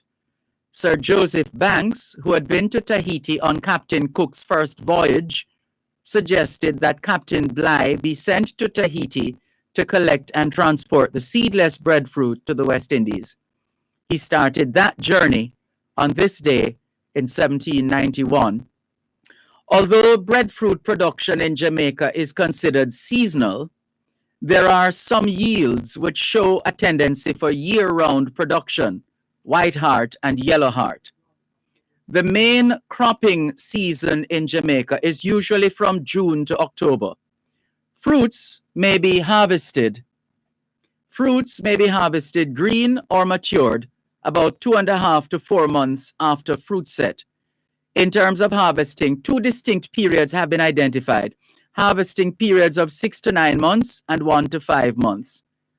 Anecdotal information suggests that we eat between 5 and 6 million kilograms, or between 11 and 13 million pounds of breadfruit per year, and that does not take into account breadfruit often used to feed animals. In fact, John H. Parry argued in 1955 that the Jamaican slaves at first refused to eat the breadfruit and instead gave it to the pigs for about 50 years. According to Mr. Parry, it was only after 1838 that the breadfruit became an important source of food for communities of free peasants. Captain William Bligh also had something to do with the scientific name of the ackee. On his return journey back to England, Captain Bligh loaded the ship with tropical plants, including 800 from Jamaica for Kew Gardens, or the Royal Botanic Gardens in England. Among the tropical plants Captain Bligh took from Jamaica to Kew Gardens in England was the ackee. The list of the tropical plants Captain Bligh was taking from Jamaica referred to the ackee as Achaea africana. A botanist at Kew Gardens, Charles Koenig, eventually provided the scientific description in 1806 and gave it the name Blahia sapida because Captain Bligh had brought it from Jamaica. So hence Blahia, B-L-I-G-H-I-A, from the name Bligh. Blahia sapida. That term sapida refers to the savory taste of the ackee. So Blahia Sapida. We'll tell you more about the Aki in a moment, but we don't want to keep you holding for too long on the lines. 876-922-4112-5. Good afternoon. Thanks for calling. Hi, Dervan, Simon Scott here. How are you? I am giving thanks for life, Mr. Scott. And you? I'm just so fascinated with the discussion that is taking place about the history. Well, I just called to remind you about the significance in the broader context of the 1791 period. Recall that it was the year of the Asian Revolution, and that Toussaint Louverture eventually overthrew the French rulership in Haiti. But he only did so because of the efficiency of his general, who was a Jamaican, Bookman. Bookman led. It was a Jamaican who led the Toussaint Louverture revolution to victory. And there is more to it, because after the British government was backing France in Haiti, and therefore a number of Jamaicans were recruited to go up to Haiti to fight on the side of the French. So when they were defeated, the French abandoned all of them and left them to the mercy of Toussaint Louverture and Bookman, who brought them in and created an expansive army. But later on, there was also those who were able to get back here, who fought on the side of the English. They came back, and the mutiny at Fort Augusta in 1808 was initiated by those fighters who the English brought to support the French in Haiti, and who were able to return here, and they were the ones who were responsible now for an attempt to overthrow the British government in Jamaica, having seen the possibility of what happened under Jamaican leadership in Haiti. Yes, indeed. I just thought I don't want taking up too much of your time. I just thought, when it comes to 1791, there were, what you're saying there, perfectly all right. There was a heavier issue of the revolution in Haiti that overthrew the French, with Toussaint Louverture and his military general, who was a Jamaican, Bookman. Great. Thank you very much, as usual, Shalman Scott. Take care. All the best. Take care. This is your program, Both Sides of the Story, Power 106 FM. Hello, good afternoon. Thanks for calling. Hello. Good afternoon. Thanks for calling. A pleasant good afternoon to you, Dervan. How are you? I'm giving thanks for life. And you? Very well, thank you. I hope you had a good weekend, taking into consideration the holiday. Yes, indeed. We're happy that we managed to get in some rest. Thank you so much, Dervan. Pleasant good afternoon to your listeners on the board. I would like to first of all start off by commending you. Last week, you played the poem Desiderato, and you made some meaningful and constructive comments relating to that poem, which I think was very instructive. I found those comments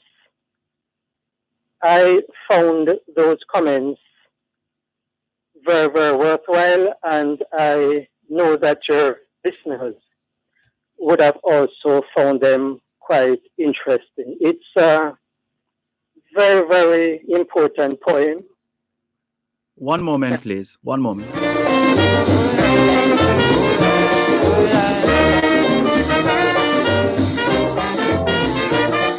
When these two men came from England, they came the very same day. At Wellington Dental, they offer cleaning, filling, whitening, and other services for the entire family. The time by Wellington Dental is 4 o'clock.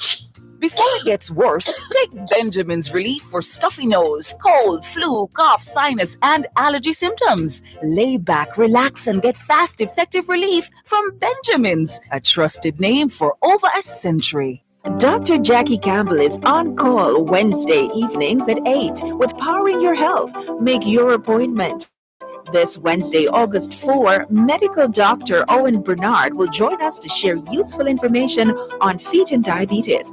Also hear Brittany Blackwell on how to make nutritious meals on a budget and learn the basics of anger management. All that and more on Powering Your Health this Wednesday, August 4 at 8 p.m.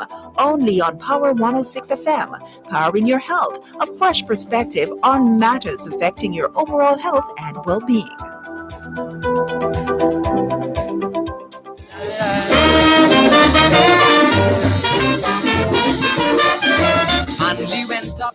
Que ahora es en español, son las 4:01. Quelle heure est-il en français? Les 4:01.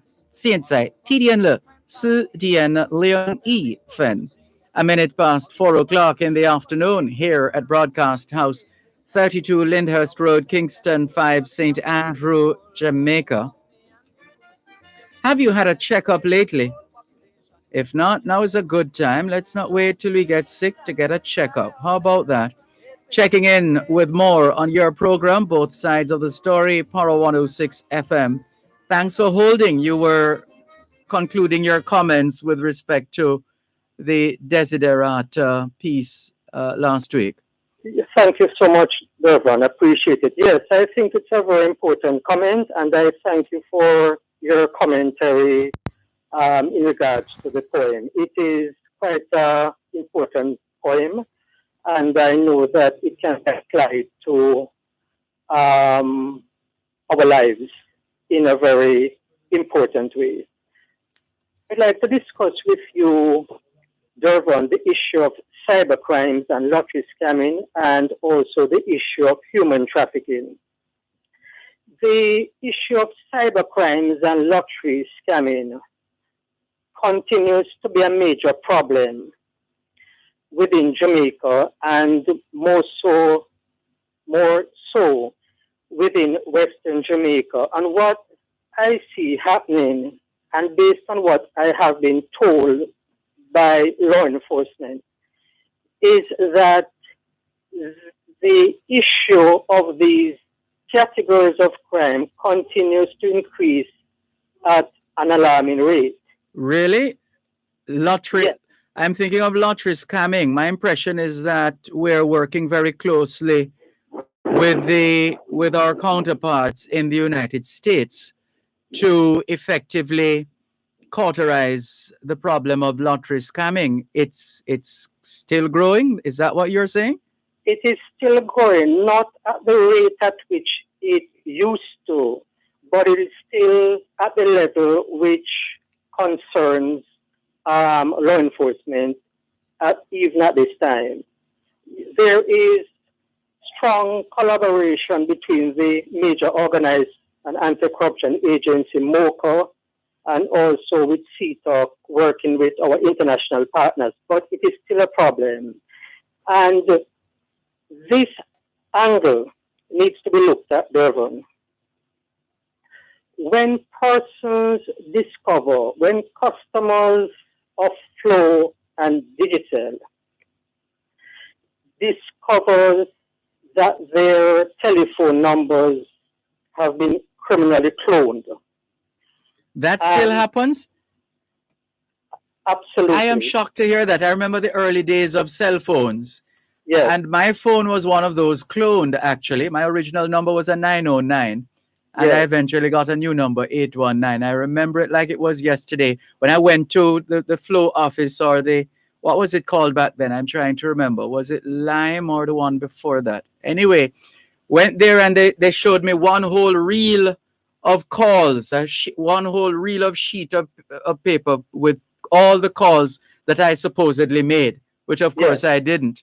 Yes. I thought the technology had taken us to a better place. We're still there?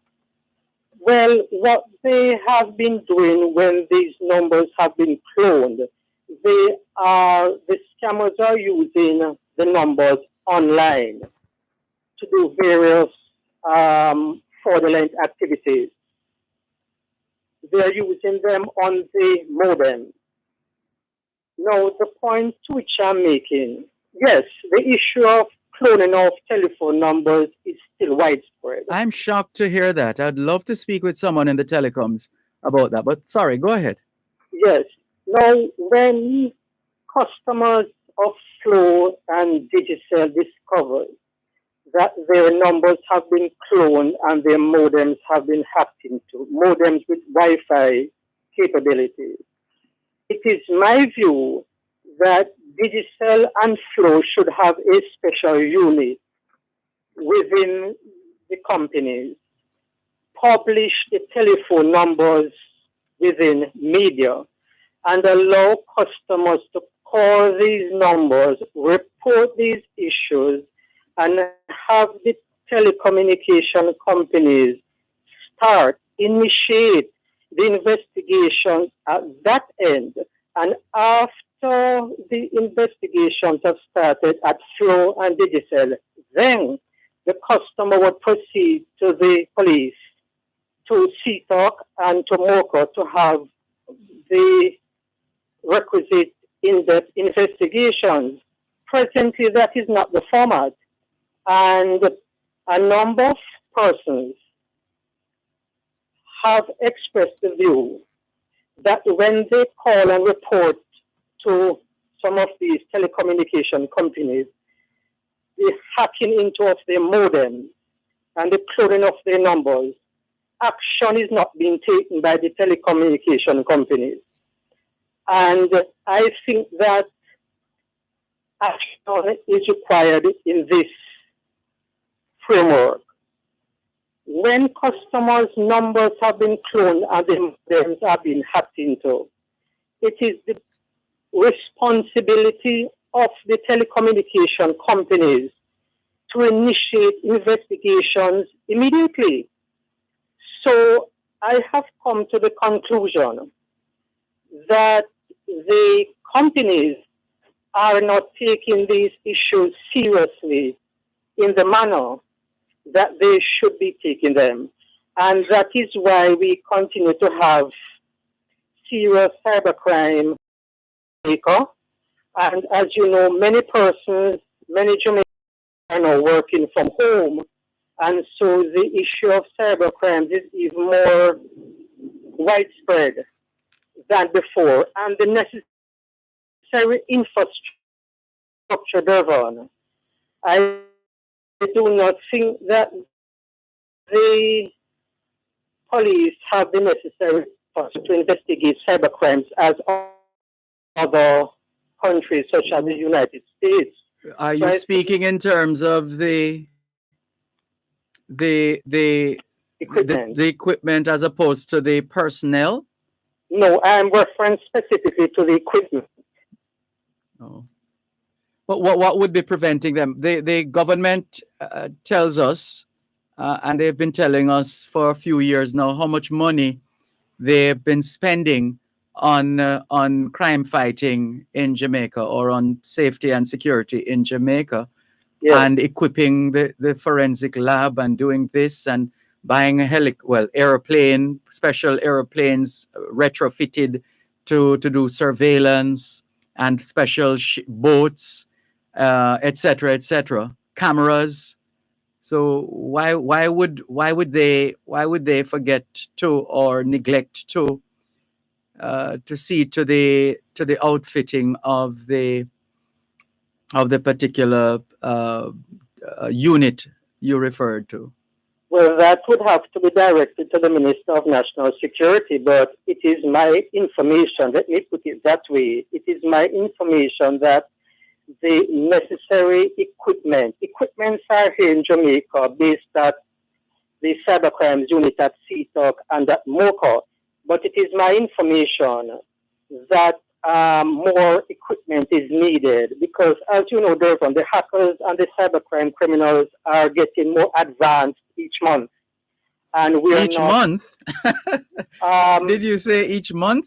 Maybe not. My apologies. Maybe not each month, but they're getting more advanced in their cybercrime activities. But Let us put it. a leopard doesn't change its spots. We're told it's if that's what they do, they're not going to be doing that on a monthly basis. That's an everyday thing. No, what I'm referring to the level of cybercrime activities. It's getting worse on a monthly basis. The level of their activity, tends to get deeper and deeper as time go by. So I really think, Dervan, that some focus needs to be placed on the cybercrime activities. And I do not think that the telecommunication companies are paying much attention to this. I find that shocking, though, because the security apparatus and the justice system combined wield some amount of power with respect to farming the data or collecting the data. Yes. That could lead to the arrest and charge or confirmation or evidence against those involved. And my understanding is that they are obligated, so long as they follow the established practices, the telecoms companies are obligated to yield. Well, what I can say, Dervan, is that, let me be careful how I term it, but there are allegations. They are allegations that the cybercrime criminals in Jamaica have linkages with personnel within the telecommunication companies in Jamaica, which that's a very strong allegation, and if we have such an allegation, then surely that should make life a little easier in terms of tracking down those who are involved. If we have allegations that if we have gone that far, then surely we have more than enough fuel to run on there. Why are we not giving the information to the relevant authorities so they can act accordingly? Yes, but you raised the question of action. There are so many criminal gangs operating within St. James. When the zone of special operations was declared in Norwood, I heard the hardworking Minister of National Security, Dr. Horace Chan, positing on public television that many of the gangsters left the area. And you see that this is something I have a fundamental problem with, because I'm saying, please don't tell us, Dr. Chan. The police, if you have that information, share the information with the police so that they can go and do their job. If they know that people left, where was the foresight to strategically cut off possible escape routes, etc., in a bid to nab the culprits? I don't like this thing where everybody just comes out and says, well, this is the situation. I'm saying, but if you get paid to do something about it, why are you telling us that? Go and do something about it. Yes, and the Honorable Minister stated that they cannot be found, and it is my words, paraphrasing, it is hardly unlikely that they will be brought before the courts. Did you hear the minister's comment? What a defeatist message if those words were in fact his. And so if the political will and the support is not there, and the resources are not made available to the police and the army to go after these gangs, nothing will be done. Well, nothing is an absolute term. You sound as if you have more, but we do have others holding. I'm not sure how much more you have to say. Okay, let me But just I'll allow you to wrap after the break, please. On two different planes that stopped at Montego Bay. They separated back down to Kingston. You're listening to Pearl 106 FM. The time is now 4:15. Battling life's storm is never easy. Insurance can be a hassle. Axia Jamaica Limited is your calm within the storm. They partner with you to cover your life the way you envisioned it. Axia Insurance for home, motor, life, property, and more. Forging new partnerships. Axia Jamaica Insurance Agency. Telephone 876-978-5906 or 876-978-4569. Sundays, Tuesdays, and Thursdays, join the Gleaner for an independence edition of the podcast Impacting Jamaica. Starting July 25, explore all things Jamaican as we celebrate, motivate, and uplift at every level. Listen on SoundCloud at The Gleaner Jamaica or visit www.impactingjamaica.com. Impacting Jamaica, celebrating you.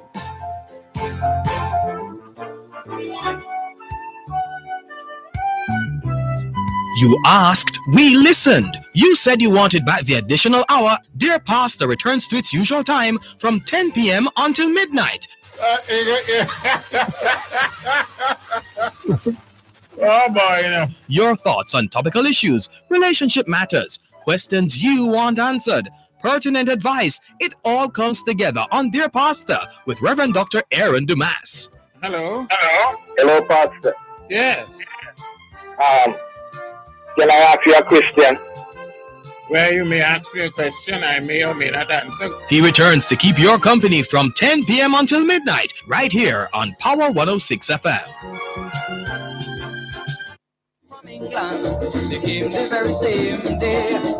On two different planes. Que hora es en espagnol? Son las 4:17 Quelle heure est-il en français? Les 4:17 现在TDN 了4点17分 17 minutes past 4 o'clock in the afternoon here at Broadcast House, 32 Lyndhurst Road, Kingston 5, St. Andrew, Jamaica. Have you done your homework yet? Yes, young people, we know you're on a break, real summer break now in full swing. But you know what we always say, even when school's out, homework is always in, because homework is about preparation, and proper preparation prevents poor performance. We trust you had a productive day, or you've been having a productive day of learning today. Hope you also managed to get in some physical activity, just as important as mental activity. Those of you still sitting CSEC and CAPE exams, I'm not sure. I haven't looked at the schedule in a while. I'm not sure where what's left now in terms of those exams. But if you're still sitting CSEC and CAPE exams, we hope you get the results that you work for. Nothing more, nothing less. And as we always say, young people, socialization makes you educable. Education makes you trainable. Training makes you employable. And the right attitude makes you successful. Homework time, young people. Yes, please, if you could just conclude at this point. Please go ahead. Thank you very much, Dervan. I would like to conclude briefly on the issue of human trafficking. Over 300 members of the security forces have now been trained in human trafficking. 8 victims of trafficking were rescued. Trained in countering human trafficking. Yes, trained in countering human trafficking in Jamaica. Yes. 8 victims of human trafficking were rescued by the police. 42 investigations of suspected cases of trafficking in persons were conducted. 3 persons were arrested and charged for the offense of trafficking in persons. And finally, and importantly, 1 person was convicted for the offense of trafficking in persons, and he received on conviction a sentence of 9 years and 5 months imprisonment and was ordered to pay restitution to the victim. I implore my fellow Jamaicans, Dervan, to report to the Counter-Terrorism and Organized Crime Unit, Human Trafficking Unit, any information that they may have regarding this specific type of crime, it is very important for them to cooperate with the police in reporting these matters and in working with them to solve them. And I must commend the government, the minister, and the CTOX Human Trafficking Unit and Superintendent Berry for the hard work that they have been doing in trying to tackle this specific crime, human trafficking. As you know, Dervan, it is a very, very serious type of criminal operation in Jamaica and overseas. And we are aware that Jamaicans, both at home and abroad, have been working in that area in the fight against human trafficking. I remember covering a couple of workshops in the diaspora, Florida, and where was the other one? Possibly New York. So Yes. there's a high level of awareness and activism, both in Jamaica and the diaspora, and Yes. we hope it will continue to yield fruit. Yes, and our ranking is now at the tier 2 level. It has been increased. Thank you so much, Dervan. Have a pleasant evening and all the best to your listeners. Always obliged to you. Thank you. All the Thank best. you. Take care. Bye-bye. This is your program, Both Sides of the Story, Power 106 FM. Hello, good afternoon. Thanks for calling. Good afternoon, Dervan. Good afternoon. First, let me commend you on the knowledge you impart, Thank you. the way you go about it. Thank you. And sometimes I pick up on your bridled anger at certain situations that's so inept and they try to explain. Yes. And sometimes the students you alluded to who needed help in terms of law school and furthering even a job. Yes. In recent times, over the past 6-9 months, even a year, there are certain inquiries that reveal that certain people are employed in positions that they are less educated. How we going to move forward if we don't fill those voids with people that's competent? Yes, if we don't, then we'll be slip sliding away, as Paul Simon says in one of his songs. And you know, I sense empathy. I appreciate that. But I think, you know, society owes it to itself, especially the government, in harnessing those talents and making them patriotic so they could more or less reverberate in the communities. Yes, well, the state always has a duty to create the environment, an environment that is conducive to good citizenship, to production and productivity, to decency, law, order. The state does, in fact, have a duty to lead in that respect. But as we know in Jamaican parlance, one hand can't clap. And therefore, there's a requirement for citizen participation in so many areas, including choosing a government. But you know, sometimes, you know, brilliance within the society, it can be honest and spotted, you know, and groomed. And so it should be. Yes, for the national development. Yeah. Because look, all data has proven that countries that educate them as a national policy towards education succeed. If the education is 2-tiered, 3-tiered, the country is not going anywhere. It's maintaining a monopoly in a psychological way. Yeah, there's just no getting around it. Education, as I like to say to the youngsters, education is your passport. Education is your visa. Education is your plane ticket.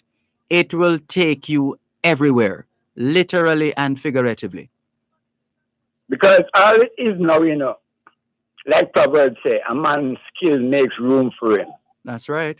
If you're skillful, anywhere you go, anything you're skillful at is available to be done or implemented.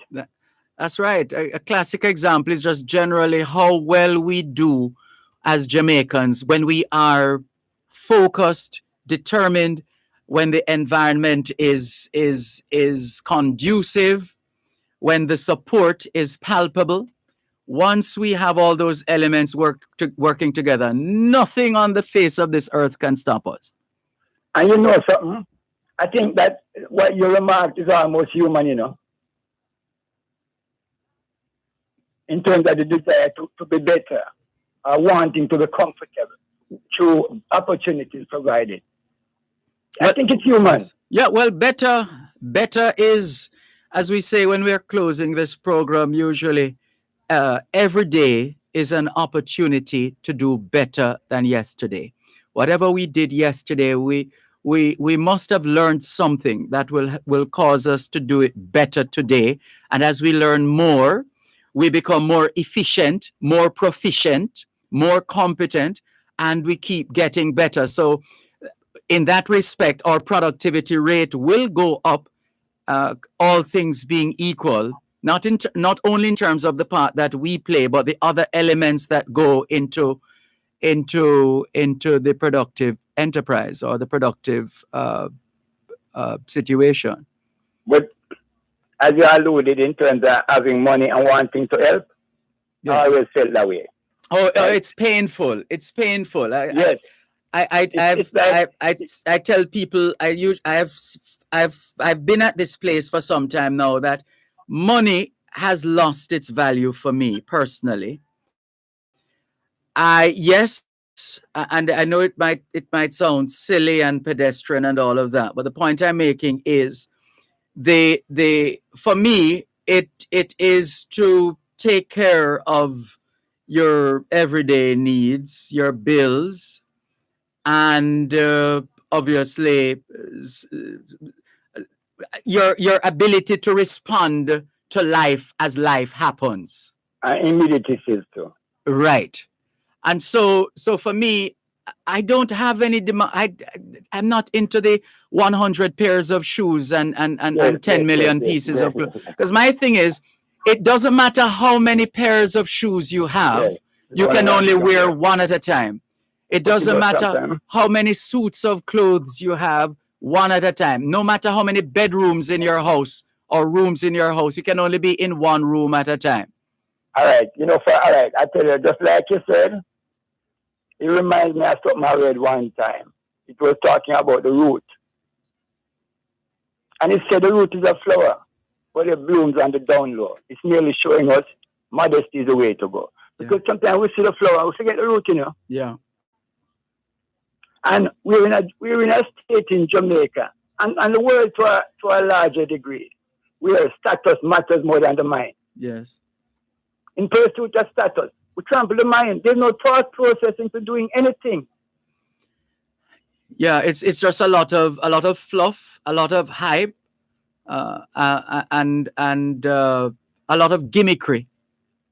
Yes, and what they do now, there's a thing in politics that they call rhetoric, and it's practiced now. But you see, sometimes the unconsciousness of the people, or should I say, the unwillingness to wise up in terms of the issues, the real issues that matters, the little ones. I think Kitty Callen, that artist of decades ago, has a song, "Little Things Mean a Lot." Because even, leadership has some part to play in this too, you know. Say that again? As a leadership has some part. No, but leadership always. The world has been crying out for leadership forever. Leadership, every achievement in the history of the world has come down to, if you really drill down to it, the power of one. The power of one. Somebody sparks a flame of hope, a flame of encouragement, a flame of wisdom, whatever it is, the power of one. Well, as you just said, that's why I'm always undaunted. Because I always know the power of one, where the ripple effect that it can have. I'm not saying I'm going to have that effect, but I'm undaunted by knowing that. Yeah, that's right. That's the spirit. Yes. Mm-hmm. And sometimes, even with the kids now, I think some of them forget about school. A lot of time I pass through, even for a mile, I'm going to get a child $100 just if I'm doing 2 times. And I could ask kids between the age of 6 to 13, and they can't say it 2 times straight. Yeah, there are some deficiencies there. One moment, please.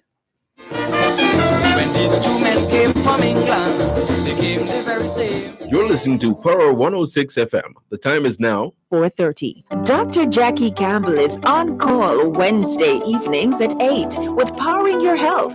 Make your appointment. This Wednesday, August 4, medical doctor Owen Bernard will join us to share useful information on feet and diabetes.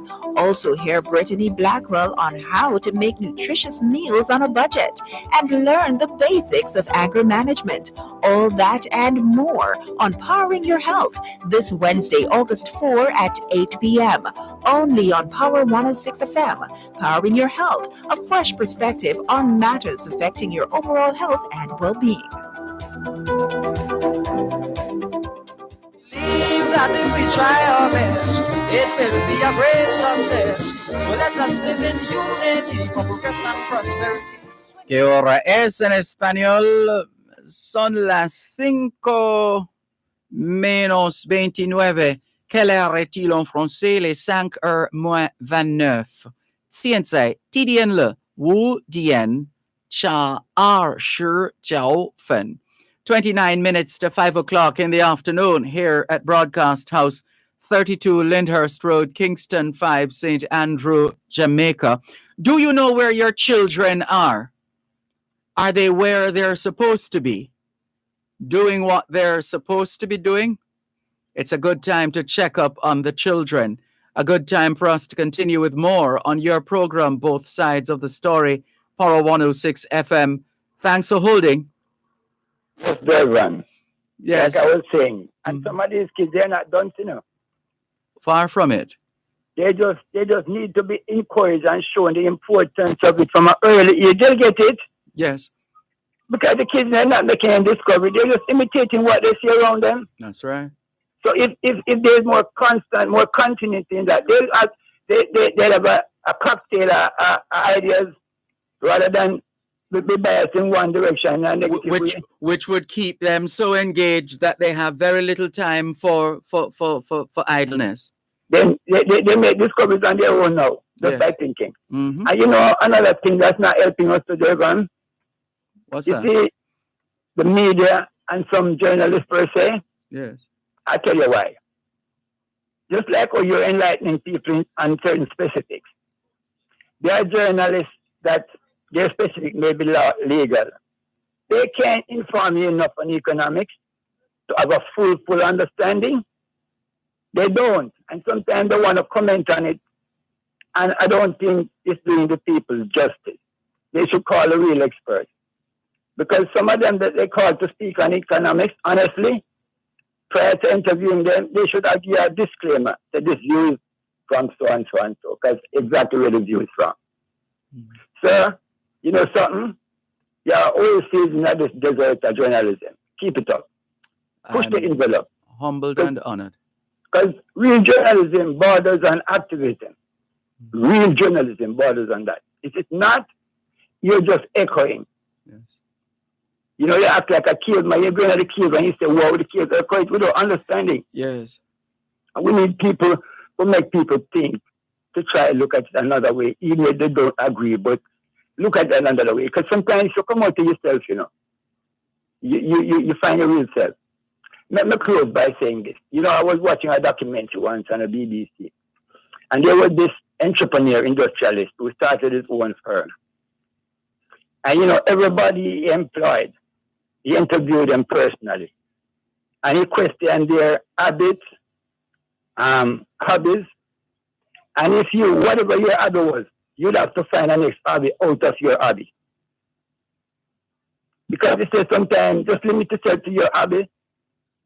That's sometimes limiting your real self or your real value. Yes, you're boxing in yourself. Yes. Have a good evening. Thank you very much for that. All the best. You too. Take care. This is your program, Both Sides of the Story, Power 106 FM, still streaming live on the Gleaners website, go-jamaica.com. Let's check something here. I have O'Shane on this phone for 6 minutes. Make that 7 minutes. The other callers are there before. Oh, sorry, O'Shane, if you're able to hold on. But we do have, I'm being told that there are other callers who came in earlier than you. But if you're able to, let's continue. Hello, good afternoon. Thanks for calling. Hello. All right, that one got tired of waiting. Let's go to another one. Hello, good afternoon. Thanks for calling. Yes, sir. Good day to you. Good day, Raskava. That virgin who, not that virgin, my virgin who always sound as if he's a police or an advocate of the police. I would love for him to advise the police for me that they need to stop being persecutor, judge, and executioner where Rasta is concerned. Read this recent one where the sister Locks was cut off. We're in the same parish, this parish here. And as gone to them, the woman said that it's a threat to her and other inmates, and she might take it to hang herself. So I'm saying that if she are so concerned about she hanging herself, her clothes that she wear into the jail would be a better weapon of. Oh, don't say that too loud, Raskava. We don't want to give our children any ideas. No, I'm saying that. But your point is made. We get the point. Right, so why did they let her in with clothes anyway? If the Locks is so much of a threat. And now it takes years to have grown her Locks to the distance it went. And now she's left humiliated. Yeah, that is just totally unacceptable. It's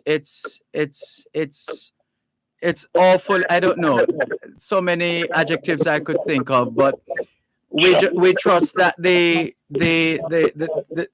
justice system will operate the way it is called upon to operate in this instance. If there is not such a law as to protect the citizens and with your human right, then it's more than time that they create one. Because yeah, but there's an entrenched section of the Constitution that is supposed to take care of that. It's supposed to, but it has not been enforced. It has not been used. It has come from 1963, you know. No, that section, is it section 3? I think it's that one. It wasn't. It's not from that far back. It's relatively recent. No, may I tell you from when Rasta has been going through this. Oh. The garden incident when them have to hide.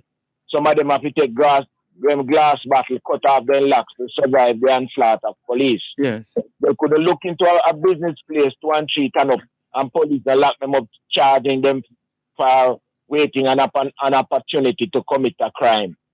Right? And when the Carroll Garden incident occurred, Rasta couldn't walk on the street. Nobody carries them in their vehicle and couldn't go to shop and buy anything. They have to eat where they grow and grow where they eat. And then Michael grab it and run with it. And it has never stopped. I mean, see them talk on Facebook, say police and they lock up charge Rasta for herb. Not go so. Rasta has been charged for herb at a state, yes, but Rasta has also been charged and locked up just for being a Rasta. Because them one time I say, well, boy, Rasta did a plan a coup to overpower government, you know. And imagine enough is just enough. Children who have the right to learn and them have put up barrier to say, well, your locks are going to carry lights coming to school going to infest other people. Like say, ball no have blouse. Virgin, may I tell you, say, sitting off the top now. So that virgin there, please, you have a great influence and you're well spoken where the police is concerned. Tell them to stop it. Yeah, totally unacceptable in this day and age. Any time for that matter. Thank you, sir. Thank you for the call. All the best. This is your program, Both Sides of the Story, Power 106 FM. Still streaming live on the Gleaners website, go-jamaica.com. Let's take the other call. Hello, good afternoon. Thanks for calling. Yeah, good afternoon, Mr. Malcolm. Good afternoon. And how are you? I'm giving thanks for life, and you? I'm good. Bueno. Yeah. Yeah. What is happening in this country? You see, there's too much fifth calamity now. Too much what? Fifth calamity. I'm sorry, I'm not getting that word. No, I'm saying there are too much fifth calamity. Too much people hiding them head under the scan. Oh. You know what I mean? Seeing things happen day and day and day up and day and hiding them head under the scan. I can recall the last problem with Rastafari and with the girl who them reject from going to school, right? For the record, though, you know that she was never any day from that school. Yeah, but them never want to. Them never are here. No, man, I know what you're talking about. I just needed to make that point that she stayed at that school until it was time to move on after doing either PEP or one of those exams. Yeah, because our parents then pressured. You know, these things are going on with Rasta from ever since. You know?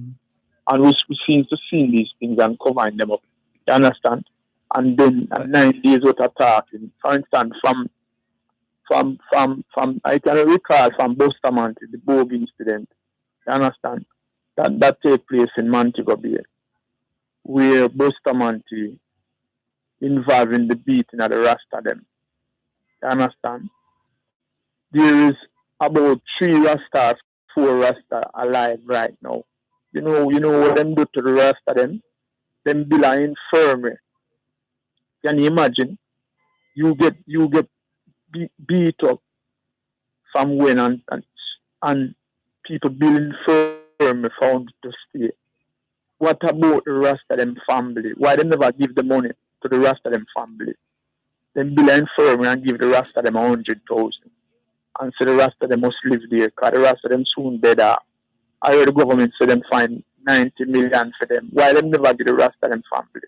The Rasta them build a place. I think there was some controversy over how those funds would have been distributed. I'm not remembering precisely now.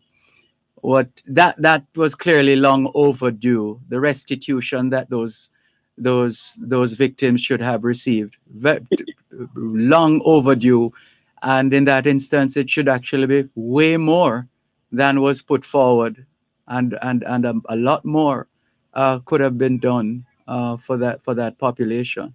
Yeah, but just to show you that the government them fined 90 million, right? Why them never give the Rasta them family the money? Them give the Rasta them 100,000 and put them in an infirmary. See? I said them build an infirmary. Waiting for the Rasta, because that day the Rasta them are dead off. No, the Rasta them people are them kids are so are them family. When the Rasta them are them can't have nothing to show, them have nothing to show, them boy you know say that then they get beat up by Bustamante, them are beat up by not by Bustamante, please. Bustamante didn't beat up anybody. Well, Bustamante was there, was present. Yeah, but I'm saying it didn't. The language is important. I know. Hold on. No. We need to make a point here. It's a very important point. When we seek justice, or as we seek justice, we must do justice. So we can't kick over the pail with the milk and everything else to make our point, while at the same time committing an injustice against others. That's all I'm saying. Respectfully. Against Mr. Malcolm. Respectfully. There is no record of Bustamante beating anybody. That's the point I'm making. There's no record?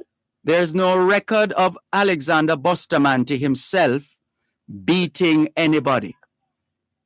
There's no record that Mr. Bustamante charged for manslaughter neither. There's no record. I wanted to tell you. There is no record of Alexander Bustamante. There's no record that Mr. Bustamante ever been charged for manslaughter. No, look at where you have gone. That's not what you're on Coral Gardens. Why are you doing that? We keep on hiding things from our It's not about hiding anything, and this is what I'm talking about. Hold on, man. Hold on. we must also teach our children to do what is right. It can't be that we are shouting out, we want justice, and in shouting out, we want justice, we are doing injustice. It just doesn't make any sense. One moment, please.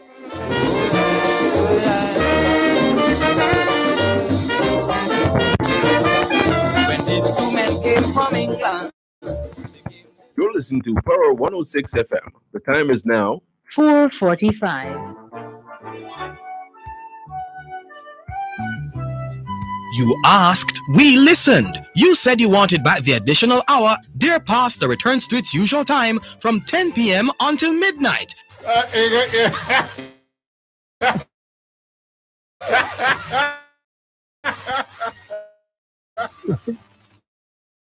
Oh boy, Your thoughts on topic pertinent advice. It all comes together on Dear Pastor with Reverend Dr. Aaron Dumas. Hello.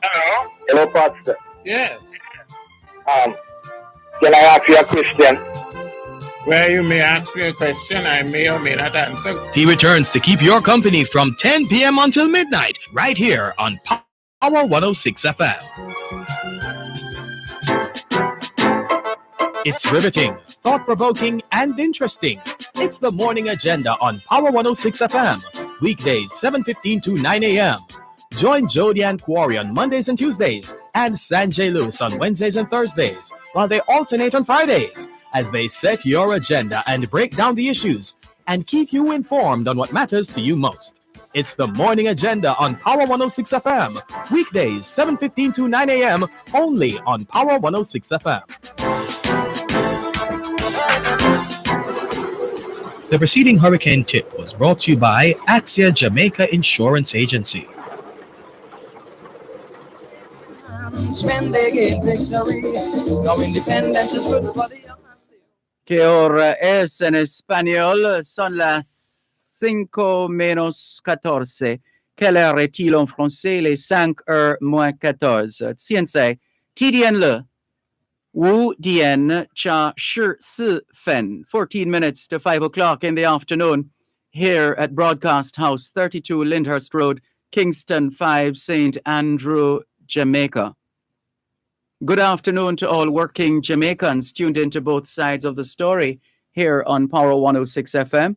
It's a good time for us to ask ourselves, how productive have we been today? How productive have we been today? Yes, sir. Can we move past who was beating who and continue the discussion, please? As I was saying now, these things I keep going on with, for instance, with this girl now, right? There is a body that controls the police, right? The Minister of Security. Now, I would like them to move swiftly and deal with this matter the way it's supposed to be dealt with. We agree with you. So we don't want to hear this keep on happening again, because these things, some things that we see happening at Jamaica right now, are some things that can stop from happening. That's right. You know what I mean? And we have to teach the children the history. That is the problem in Mr. Malcolm. We keep on pushing things on the path. No, what we're saying is, as we're teaching the history, look, I have enough evidence because I read a lot of what happened when and so on and so forth. We have to be careful that in trying to prove a point and trying to make our point as emphatic as possible, that we then fall into the same trap that the people we are looking to condemn have already fallen into. Okay. So we have to be careful that we don't become... This is why we have to look for more mistake, though. So we don't want to make those mistakes again. That's why we have to deal with those mistakes. You understand what I'm saying? But it goes without saying. That's what we're saying. As we said from the outset, this is horrible. It's terrible. It should never have happened. And let us take immediate action to deal with this once and for all. There is nothing in law that gives any policeman or woman the right to cut anybody's hair. Mr. Malcolm, you know what? I have a friend, right? A white man, a white friend, right? Or a Caucasian friend. And he's saying he grew up in England. And he's saying in his history at school, him don't know where white people slave. That obviously isn't a real person. Well, maybe not, maybe don't see it, them don't teach, them don't mention it, because what? That is the reason why it's so complicated to know, see people understand reparation for black people. So them don't put nothing that's bad in them history. It's just as though you see them use a black. No, but that kind of sanitization is not anybody who is worth their whatever grain of salt or whatever the expression is would know that you don't do certain things, and one of the things you don't do is to try to sanitize history. Okay, so that is that's why we don't want to hide the history of what happened to Rastafarian in Jamaica. No, but it's way out there, in fact. Whether it's a leader do it or who do it, we don't want to hide it from the children. No, you're free to blame the government. The government. You understand? The police represent the state. That's an arm of the state acting. If you keep on hiding something and you don't deal with it like you're supposed to deal with it, it's going to be continue. You know that this has come up before about hiding thing, and I keep saying, in this day and age, trust me when I tell you, nothing, as we say in Jamaica, nothing can hide again. Not in this day and age. And as Bob Marley reminds us, what was hidden in the dark must come out to light. It was up them phone. Some people don't even use Google. Some people, for instance, even it doesn't stop the information from getting out, though. No, but some people don't seek for information. Most even black people are mostly in Jamaican. They don't seek for information. Yeah, well, that is our problem. You see, it's a problem. That is our problem. So you who have the chance. Hello? Hello? You have to do it. We lost you. We lost you at chance. We didn't hear what you said after chance. I'm saying that you who have your show, right? To teach the people and show the people what is going on. That's what we do every day. You have to just show them 100%. You can't really go halfway. You have to show them 100%. That means them know, boy, and this is going and this is just like even 1980. 880 people dead. That's very well documented and publicized. For people, one man win election and all them things. You have to show the people. Yeah, but listen how you put it now. This is what I'm saying. Look, my ears are very clean. Hold on. My ears are very clean, and I'm a lover of the English language, and I pick up on things very quickly in that regard, whether you're being sarcastic, whether you're throwing shade, etc. Now, to make a statement like the one you made now, I mean, clearly, we all know if for those of us who care to read the history, and for those of us who would have lived it, we all are aware what was happening on both sides. Yeah. We're all aware. How do we get to the point now of 800 people and odd people killed just to get one man into power? I mean, really, why would you do that? This is what I'm talking about. This is what I'm talking about. And don't do that. It comes across it comes across in an no, it's just wrong to do that. It's just teach them what? Teach them what? We have to. Some of us need to be careful. We need to be careful that our true colors don't come out, literally and figuratively. What's going on with right? Yeah. All right. And I see nothing is Yeah. Well, you know what? I see nothing going on. I'll just repeat what I said to you. When you, as you seek justice, do justice. As you seek, no, but you, no. You get an opportunity to throw a stone. You get an opportunity to throw a big stone, and you're not going. You get an opportunity to throw a big stone, and this is why that kind of behavior is not going to take us anywhere. What you're exuding right now is not going to take us anywhere. It's just pure. It's just pure bossed. It's just pure bossed. Listen to it now. Don't do that. Don't do that to yourself, please. Don't do that to yourself. I thought we were having. No, but you cannot talk while I am talking, sir. That is just bad manners. I'm sorry. I'm sorry. We cannot. This is what I'm talking about. We can't be saying one thing and doing another. It is just fundamentally wrong. Our poor children are confused. Here we go again. All right, tell you what. We hope you get the opportunity to call again because we're almost out of time.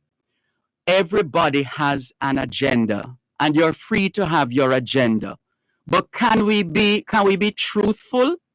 Can we be fair in expressing ourselves and stop using the opportunity to throw stones and to throw shade, as they say these days?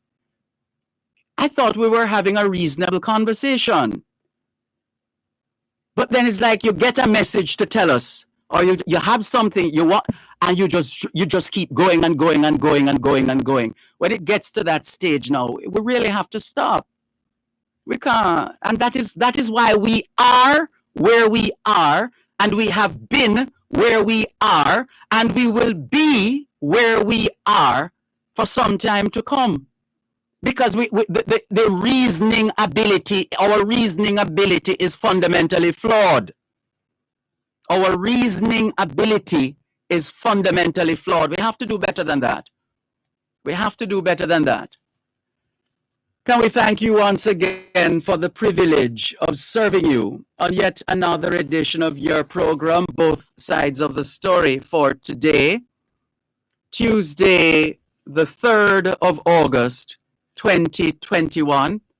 The moving finger writes, and having writ moves on, nor all your piety nor wit shall lure it back to cancel half a line, nor all your tears wash out a word of it.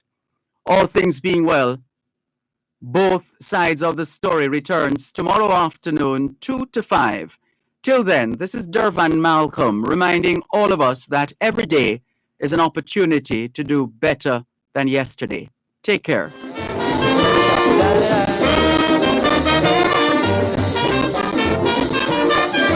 Manly went up to England to seek for independence, and although Buster was late, he still attended the conference. Although from two different parties, it was very good to see all these two politicians were shaking hands when they gained victory.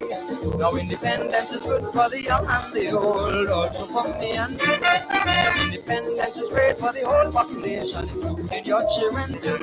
So I believe that if we try our best, it will be a great success. So let us live in unity for progress and prosperity. Let me hear you now.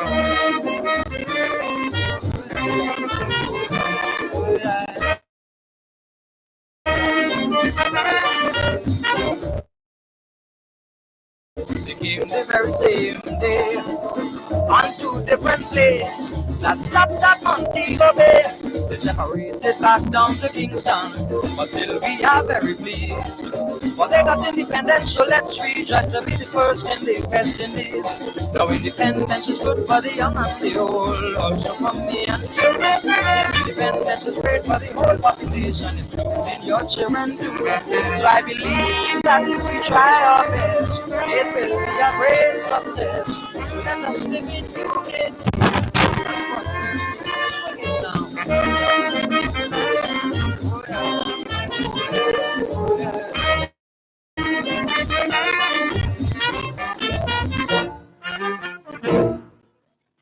You're listening to Power 106 FM. The time is now 5 o'clock. News, comprehensive, powerful, and credible. Power 106 FM now presents Powerful and credible. Power 106 FM now presents a simulcast of Radio Jamaica's news at 5.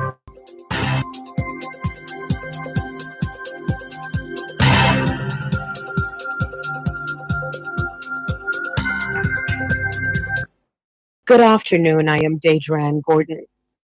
Coming up in the news segment of Beyond the Headlines today, Tuesday, August 3, 2021.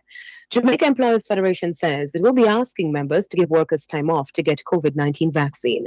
University Hospital grappling with increase in COVID-19 patient load. Wendalco could be hit with another lawsuit following Sunday's fish kill in the Rio Cobre. In the this probe into